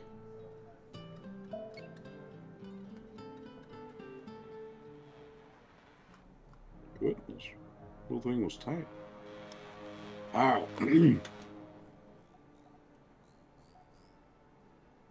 Chapter 14. Susan tugged at my neck and jerked my head down to hers for a kiss. As kisses went, well, it was, extremely interesting. Perfectly passionate, abandoned, not a trace of self-consciousness or hesitation to it. At any rate, not from her. I came up for air a minute later, my lips itching with the intensity of it, and she stared up at me with burning eyes. "Take me, Harry. I need you." Susan? That's not really a good idea right now, I said. The potion had taken a hold of her hard. No wonder she had recovered from her terror enough to come back up the stairs and fire my gun at the demon. It had lowered her inhibitions to a sufficient degree that it must also have dulled her fears. Susan's fingers wandered, and her eyes sparkled. "Your mouth says no," she purred, "but this says yes." I went up on my toes and swallowed, trying to keep my balance and get her hand off me at the same time. "That thing is always saying something stupid," I told her. She was beyond reason. The potion had kicked her libido into suicidal overdrive. "Bob, help me out here." "I'm stuck in the skull," Bob said. "If you don't let me out, I can't do much of anything, Harry." Susan stood up on tiptoe to gnaw at my ear, wrapped her shapely thigh around one of mine, and started whimpering and pulling me toward the floor. My balance wavered. A 3-foot circle was not enough to perform wrestling or gymnastics or anything else in without leaving something sticking out for the waiting demon to chew on. Is the other potion still here? I asked. Sure, Bob said. I can see it where it fell on the floor. Could throw it to you, too. Okay, I said, growing excited. Well, more excited. I might yet get out of this basement alive. I'm going to let you out for 5 minutes. I want you to help me by throwing me the potion. No, boss, Bob said, his voice maddeningly cheerful. No? No? I get a 24-hour leave or nothing. Damn it, Bob. I'm responsible for what you do if I let you out. You know that. Susan whispered into my ear. I'm not wearing any underwear. And tried something approximating a pro wrestling takedown to drop me to the floor. I wavered in balance and barely managed to stave her off. The demon frog's eyes narrowed, and it came to its feet, ready to leap on us. Bob, I yelled, you slimy jerk. You try living in a bony old skull for a few hundred years, Harry. You'd want to get a night off, too, once in a while. Fine, I shouted, my heart leaping into my throat as my balance wavered again. Fine. Make sure you get me the potion. You have 24 hours. Just make sure you catch it, Bob replied. And then a flood of orangish lights flowed out of both the skull's eye sockets and into the room. The light swooped down in an elongated cloud over the potion bottle that lay on the floor at the far end of the lab, gathered it up, and hurled it through the air toward me. I reached up with my spare hand and caught it, bobbled for a minute, and then secured it again. The orange lights that were Bob's spirit form danced a little jig, then whizzed up the ladder and out of the lab, vanishing. What's that? Susan murmured, eyes dazed. Another drink, I said. Drink this with me. I think I can cover us both in the focus department. Get us out of here. Hurry, she said. I'm not thirsty. Her eyes smoldered. I'm hungry. I hit upon an idea. Once we drink this, I'll be ready, and we can go to bed. She looked up at me hazily and smiled, wicked and delighted. Oh, Harry, bottoms up. Her hands made a sort of silent commentary on her words, and I jumped, was dropping the bottle. More shampoo from my hair trailed down my already burning eyes, and I squeezed them close. I slugged away about half the potion, trying to ignore the flat cola taste, and quickly passed the rest to Susan. She smiled lazily and drank it down, licking her lips. It started in my guts, a sort of fluttery, wobbly feeling that moved out, up through my lungs and out along my shoulders, down my arms. It also went down, over my hips and into my legs. I began to shake and quiver uncontrollably. And then, I just flew apart into a cloud of 1,000,000 billion tiny pieces of Harry, each one with its own perspective and view. The room wasn't just a square, cluttered basement to me, but a pattern of energies, grouped into specific shapes and uses. Even the demon was only a cloud of particles, slow and dense. I flowed around that cloud, up through the opening in the ceiling pattern, and outside of the apartment and into the raging non-pattern of the storm. It took maybe 5 seconds, and then the power of the potion faded. I felt all the little pieces of me abruptly rush back together and slam into one another at unthinkable speed. It hurt and made me nauseous, a sort of heavy-duty thump of impact that didn't come from any one direction, but from every direction at once. I staggered, planted my staff on the ground, and felt the rain wash down over me. Susan appeared next to me a heartbeat later, promptly sat down on her butt on the ground in in the rain. Oh, God, I feel terrible. Inside the apartment, the demon screamed, a raging, voiceless hiss. I could hear it madly rampaging around inside. Come on, I told her. We've got to get out of here before it gets smart and start looking outside for us. I'm sick, she said. I'm not sure I can walk. Mixed potions, I said. They can do that to you. But we have to go now. Come on, Susan. Up and at 'em. I bent down and got her up on her feet, moving away from my apartment. Where are we going? She asked. Do you have your car keys? She patted the dress, as if looking for pockets, and then shook her head dazedly. They were in my coat pocket. We walk, then. Walk where? Over to Reading Road. Hell. It always floods when there's this much rain. There'll be enough water to ground that thing if it tries to follow us. It was only a couple of blocks away. The cold rain came down in buckets. I was shaking, shivering, and naked. And more soap was getting into my eyes, but hey, at least I was clean. She mumbled. What will the rain do to it? Not rain, running water. It kills him if he tries to go over it after us, I explained to her patiently. I hoped the potions mixing together in her stomach hadn't done anything irreversible. There had been accidents before. We were moving at a good speed, all things considered, and I'd covered maybe 40 yards in the pouring rain. Much farther to go.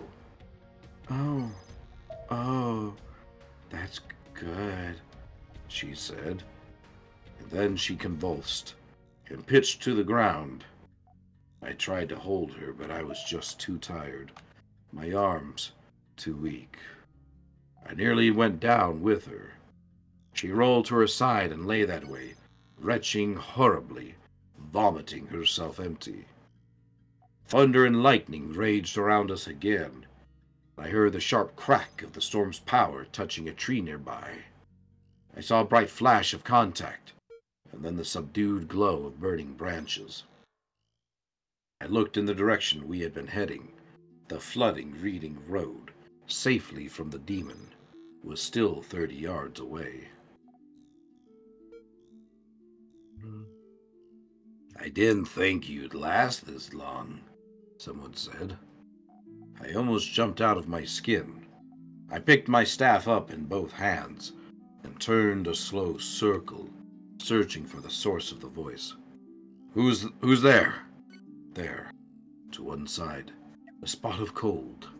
Not physical cold, but something deeper and darker than my other senses detected. A pooling of shadows, an illusion in the darkness between lights, gone when lightning flashed, and back again when it had passed. Do you expect me to give you my name? The shadow scorned. Suffice to say, I am the one who has killed you.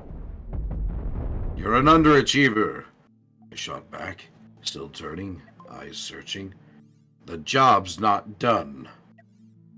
Darkness underneath a broken streetlight then, maybe 20 feet away. I could make out the shape of a person. Man or woman, I couldn't tell, nor could I distinguish from the voice. Soon, the shape said. You can't last much longer. My demon will finish you before another 10 minutes have passed. The voice was supremely confident. You call that demon here? Indeed, the shadowy shape confirmed. Are you crazy? I demanded, stunned. Don't you know what could happen to you if that thing gets loose? It won't, the shape assured me. It is mine to control.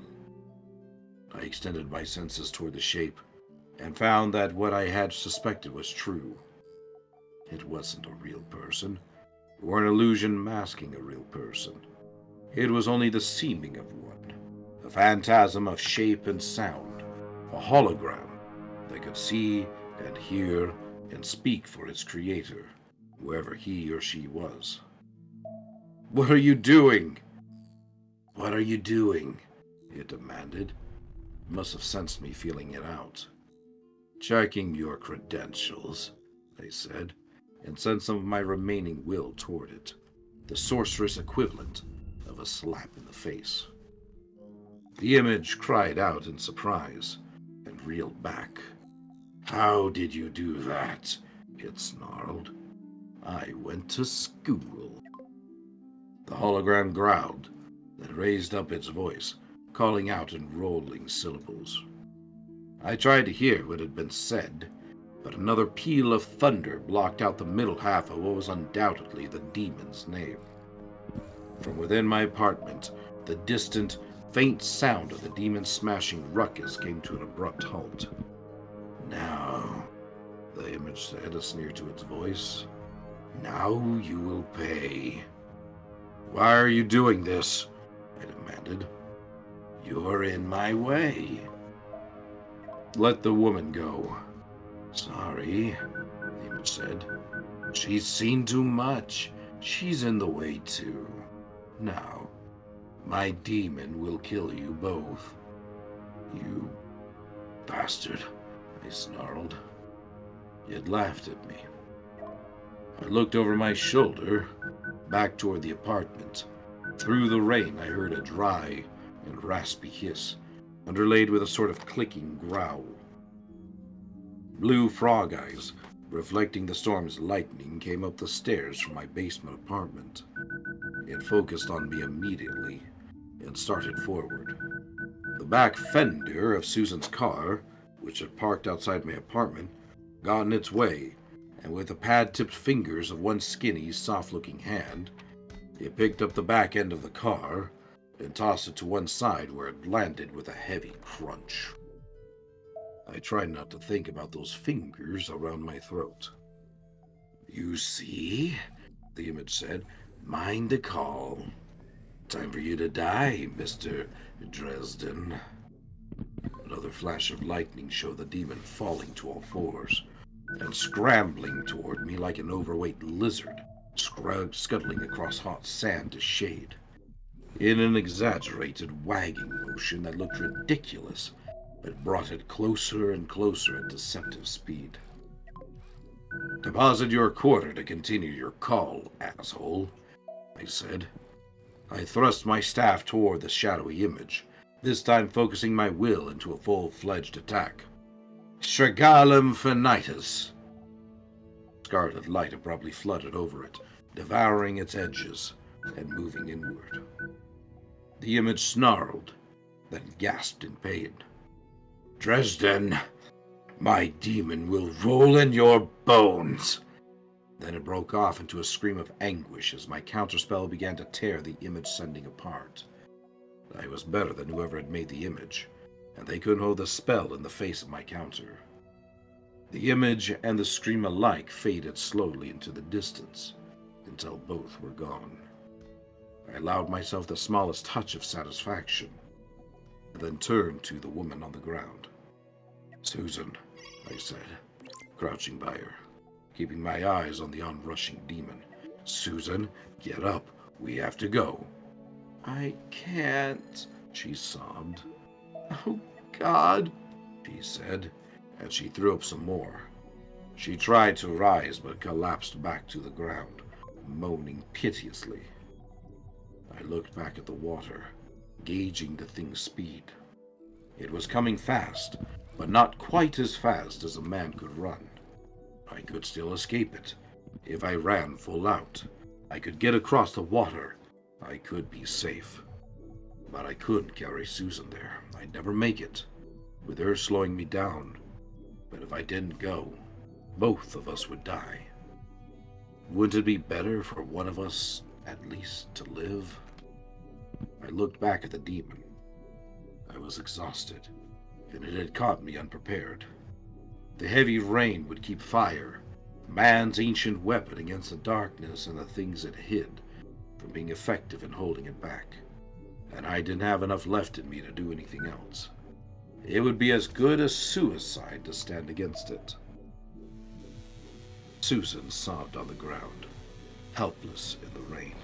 sick from my potions, unable to rise. I leaned my head back and let the rain wash the last traces of shampoo from my eyes, my hair. Then I turned, took a step toward the oncoming demon. I couldn't leave Susan to that thing. Rank up. Even hold the line. This hamlet shall not fall. Kenku raided my stream with 2 viewers. Kenku, thank you so much for that raid. Welcome in. Hey there, Likos.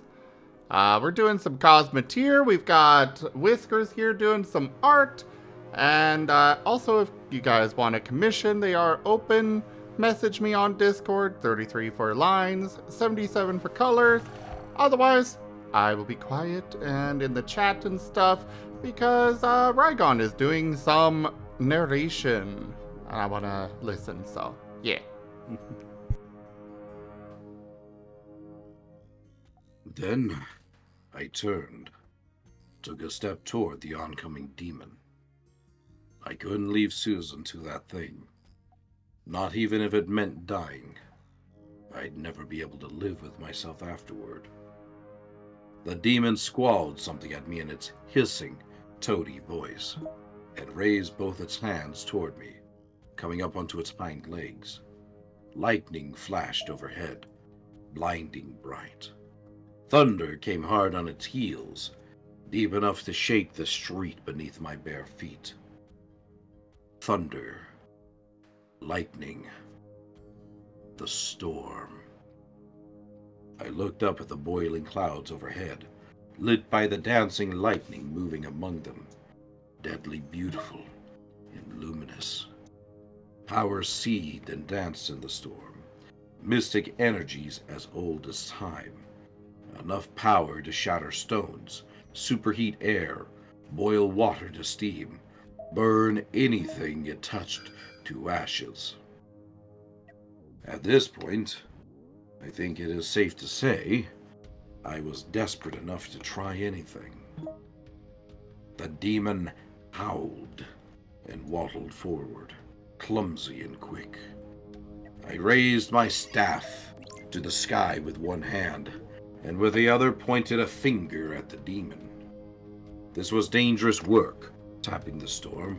There was no ritual to give it shape, no circle to protect me, not even words to shield my mind from the way the energies of magic would course through it. I sent my senses coursing upward, toward the storm, taking hold of the formless powers, and drawing them into patterns of raw energy that began to surge toward me, toward the tip of my staff. "Harry," Susan said, "what are you doing?" She huddled on the ground in her evening dress, shuddering. Her voice was weak, thready. You ever form a line of people holding hands when you're a kid? Scuff your feet across the carpeting together? Then have the last person in the line touch something on the ear to zap them? "Yeah?" she said, confused. "I'm doing that. Only bigger." The demon squalled again, and drove itself into the air with its powerful toad legs, hurtling toward me, sailing through the air with a frightening and unnatural grace. I focused what little I had left of my will on the staff, and the clouds and raging power above. "Ventas!" I shouted. "Ventas fulmino!" At my will, a spark left from the tip of my staff toward the clouds above. It touched the rolling, restless belly of the storm. Hell roared down in response. Lightning, white-hot fury, with a torrent of wind and rain, all fell upon me, centered around the staff. I felt the power hit the end of the soaking wet wood with a jolt like a sledgehammer. It coursed down the staff and into my hand, making my muscles convulse, bowing my naked body with the strain. It took everything I had to hold the image of what I wanted in my mind, to keep my hand pointed at the demon as it came for me, to keep the energy surging through me to wreak its havoc on flesh less tender than mine. The demon was maybe 6 inches away when the storm's fury boiled down my body and out through my arm, out of my pointing finger, and took it in the heart. The force of it threw the thing back, and up into the air, and held it there, wreathed in a corona of blinding energy. The demon struggled, screamed, toad hands flailing, toad legs kicking, and then it exploded in a wash of blue flame. The night was lit once more bright as day. I had to shield my eyes against it. Susan cried out in fear, and I think I must have been screaming along with her. Then the night grew quiet again. Flaming bits of something that I didn't want to think about were raining down around us, landing with little, wet, plopping sounds upon the road, the sidewalk, the yards of the houses around me, burning quickly to little briquettes of charcoal, and then hissing into sputtering coolness. The wind abruptly died down. The rain slowed to a gentle patter. The storm's fury spent. My legs gave out, and I sat down shakily on the street, stunned. My hair was dry and standing on end. There was smoke curling up from the blackened ends of my toenails. I just sat there, happy to be alive, to be breathing in and out again. I felt like I could crawl back in bed and go to sleep for a few days, even though I'd gotten up not half an hour ago. Susan sat up, blinking, her face blank. She stared at me. "What are you doing next Saturday?" I asked her. She just kept on staring for a minute, and then quietly laid down again on her side. I heard the footsteps approach from the darkness off to one side. "Summoning demons," the sour voice said, disgusted. "In addition to the atrocities you have already committed, I know I smell black magic on the winds tonight. You are a blight, Dresden." I sort of rolled my head over to one side to regard Morgan, my warden, tall and massive in his black trench coat. The rain had plastered his graying hair down to his head and coursed down the lines of his face like channels in a slab of stone. "I didn't call that thing," I said. My voice was slurred with fatigue. "But I damn well sent it back to where it belongs. Didn't you see?" "I saw you defend yourself against it," Morgan said. "but I didn't see anyone else summon it. You probably called it up yourself and lost control of it. It couldn't have taken me anyway, Dresden. It wouldn't have done you any good." I laughed, weakly. "You're flattering yourself," I said.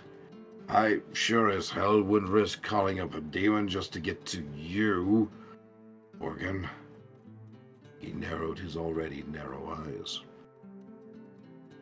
"I have convened the council," he said. "They will be here 2 dawns hence. They will hear my testimony, Dresden, the evidence I have to present to them against you." There was another, more subdued flash of lightning, and it gave his eyes a wild, madman's gleam. "And then they will order you put to death." I stared at him for a moment, dully. "The council," I said. They're coming here.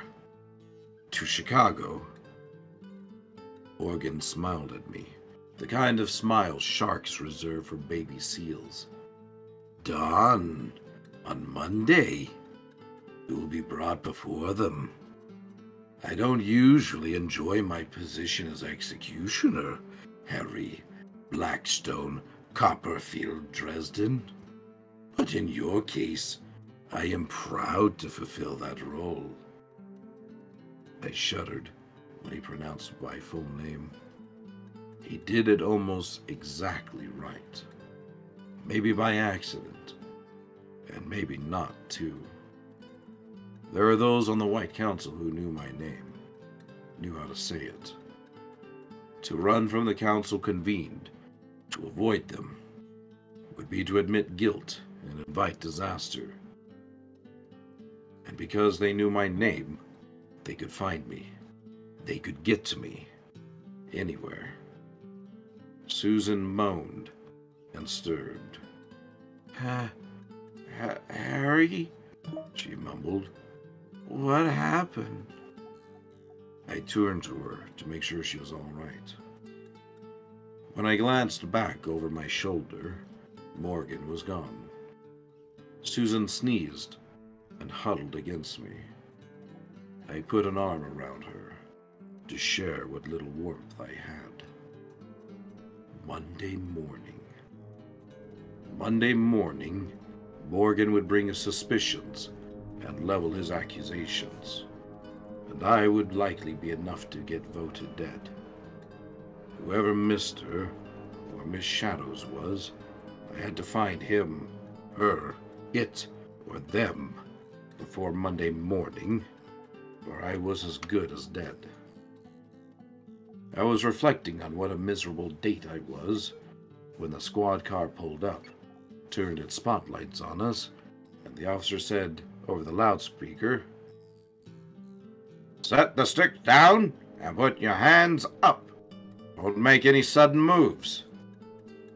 Natural, I thought, embracing a sort of exhausted stoicism for the officer to arrest a naked man and a woman dressed in an evening gown, sitting on a sidewalk in the pouring rain like a couple of drunks fresh off a bender. Susan shielded her eyes, then looked at the spotlight. All the throwing up she'd done must have gotten rid of the potion in her, ended its amorous effects. "This," she said, in a calm and dispassionate voice, "is the worst night of my life." The officers got out of the car and started toward us. I grunted. That's what you get for trying to go out with a wizard. She glanced aside at me, and her eyes glittered darkly for a moment. She almost smiled, and there was a sort of vindictive satisfaction to her tone when she spoke. "But it's going to make a fantastic story." That was the end of Chapter 14.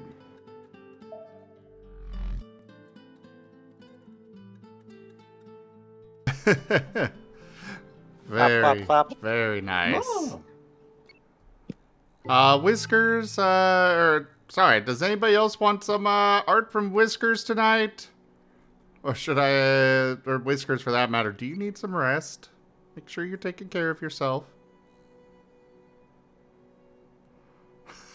Every time I ask that, do you check your wallet?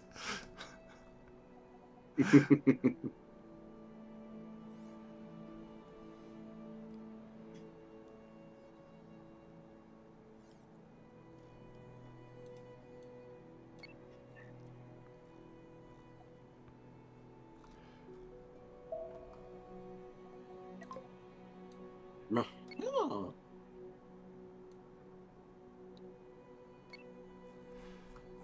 Alright.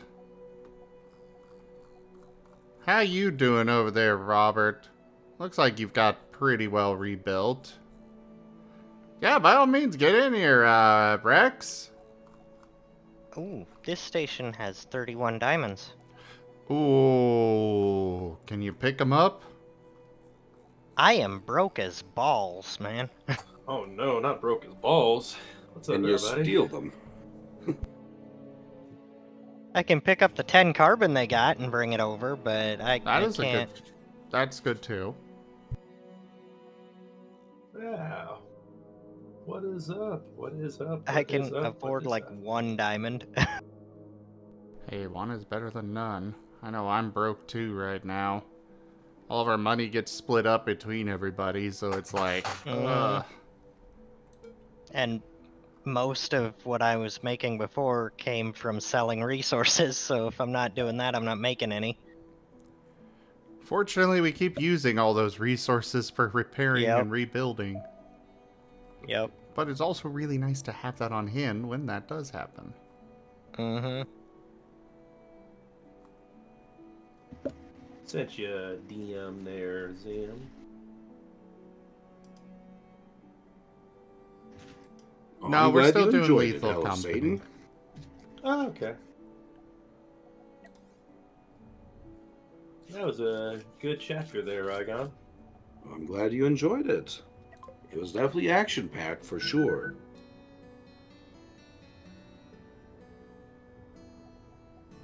We're more than halfway through the book. It's very nice. No worries, Lucarian.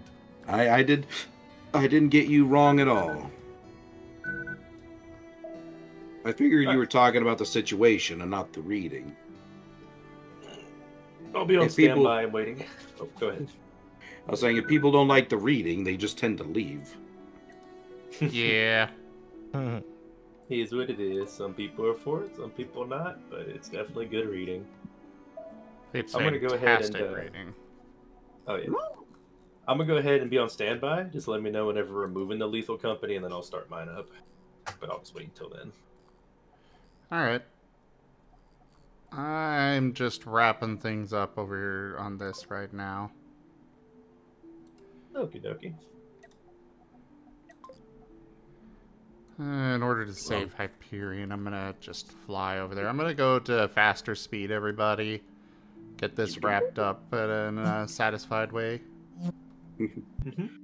Want to bring all the ships over there? I'm glad you enjoyed it, Lucarian. Ah, yes. Bring your ships in to a station. Doesn't matter what station, just bring them into a station and turn them over to me.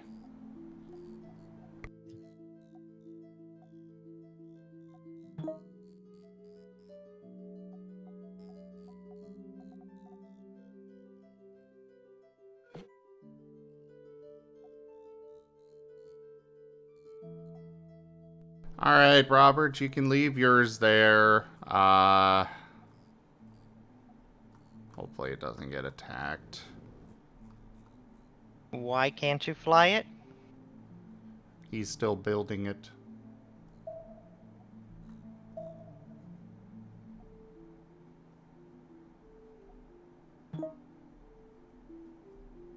Oh, Jeebus. All right, everyone. We're going to be going on pause for a little bit. You're all, of course, are still welcome to hang out. We'll be doing some Lethal Company here soon. The early Dresden books are digestibly short. It's honestly something I'm liking. I'm liking that the chapters aren't like these enormous Goliaths. You know, they're readable in, a few minutes. Yeah, best kind of books in my opinion. Digestible chapters. Mm-hmm. Time for you to depart for the time being. Well, I'll catch you later, Lucarian Scout. You have yourself a fantastic evening.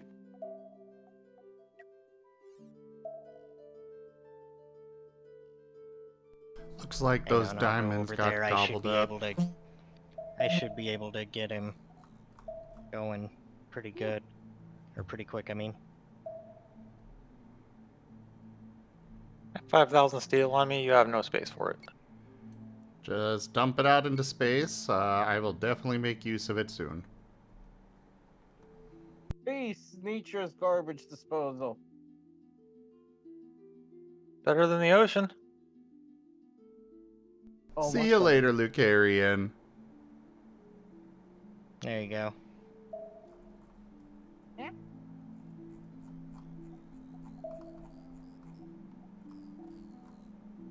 We'll get your ship built in no time, Robert. Oh yeah, I Kinda guess hold I back. could have done that. Derp. I don't know, I've got like 74 crew, so... I don't have as many, but... Derpy, derp, derp, derp, derp, derpy, derp. Oops.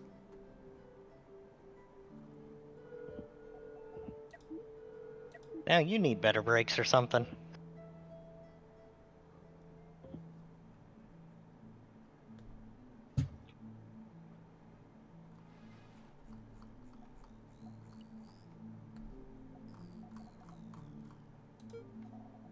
You good now?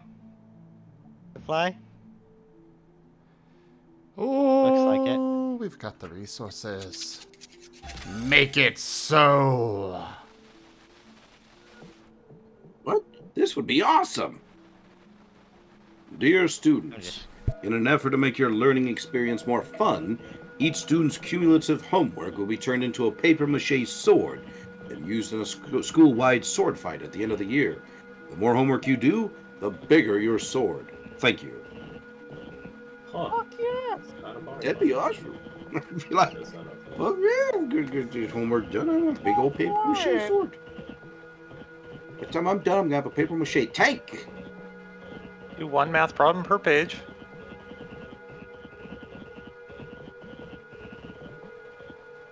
There you go.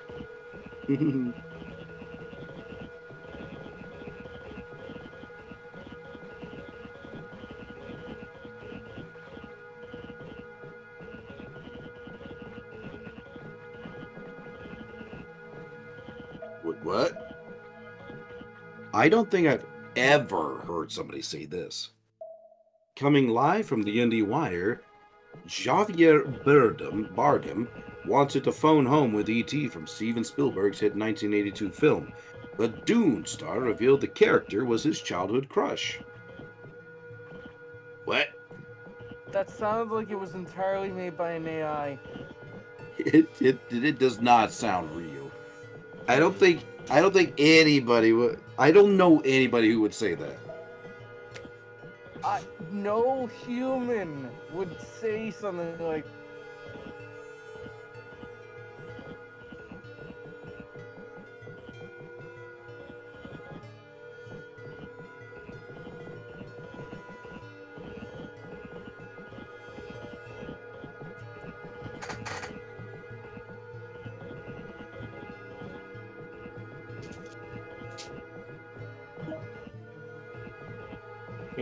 Haven't had any too much input besides working all day and then listening to that episode from Digital Resistance Squad.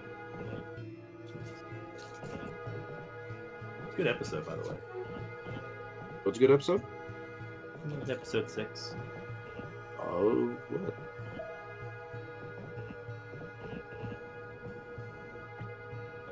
what? Of what? Of your Digimon campaign. Oh! Spectre. Okay. I didn't hear that part. I might have said the word wrong. Digital Resistance Squad, Digimon Resistance Squad. No, I was just not paying attention. I do that very frequently. Sometimes I'm surprised just by sitting here. I'm like, oh shit, I'm in a room. Damn. Yeah. Zoning out happens. Hey. Hello there, Rin. Thank you for the invasion. Invasion. I can see it now. Rin's marching along the streets. Men, women screaming and crying. And all that Rin in their mini masses has to say. You got any games on your phone? Hey, Rin, how are you doing? How was your stream? Tell me all about it. It was good. Aw, that's Just awesome. playing Cosmoteer with Dim, and before that, some Cyberpunk. For Cyber Monday, it seemed appropriate. That is pretty cool. How are you enjoying the game so far? Yeah, I like it. I've actually beat Cyberpunk in like a week after it came out, and then didn't touch it again until just a couple of days ago. I started over on the hardest difficulty. Ooh, which It's ending did you kicking get? my butt. Oh, I got a few of them. I saved several times to be able to get several of them, but it's been so long. Gotcha. Well, thank you again. I hope your community enjoys the stream as we eventually get into Lethal Company. Yep, Hey, they seem May. to enjoy your reading too, so. Aw, I'm glad. If y'all like that, I'm going to be reading out memes here while I wait. Oh boy. Memes, you say? Okay, Mhm. before you do that, Zims, how's your day been? What you been actually doing on here? What you been accomplishing? What's been going on? Mostly just getting stuff done here, and I just finished the rebuild of the fog base. The fog base, nice. It is much bigger. That's a great name for it. Oh, much foggier? I'm gonna have to do a little bit more adjustment on it, it seems. I guess apparently this off to the side can block it as well, which I was not aware of. I'll work on that the next shield, time. yeah. The preview Yeah, I was just showing me it would discovered go all the way and completely encase the front, which was the whole point of using that. But Yep. I just had the same thing happen, because I just added 2 large ones to mine. And then had it armored up the sides, and then it's like, wait, why is it not covering any more than the small ones? What? Also, make sure you test it out when you use the deck cannons that they don't end up stunning half your crew. I did Uh-oh, chat. anticipate that a bit and plan for it. Should be okay. What's up, right Oh, chat. Gib Gab's buying me out has expired. The jokes will return. Okay, Did you guys then I know gotta wrap that- up the recording. All right, let me do one joke before they end. This is great. This is awesome. Did you know that having sex in an elevator is fun on so many levels? I know a person who did that joke. It was on a song. Hey, I got a follow. Thank you, Argula Vanilla, for the follow. All right, Zim, go ahead and do your A outro. minute later, you lose it.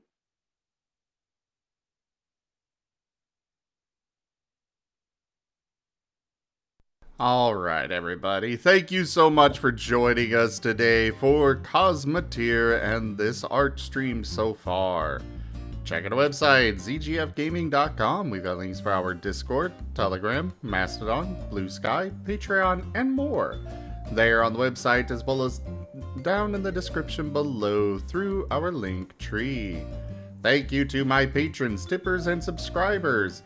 It is one of the best. You guys are the ones that keep this channel alive. I cannot do this without your guys' help and support, so thank you.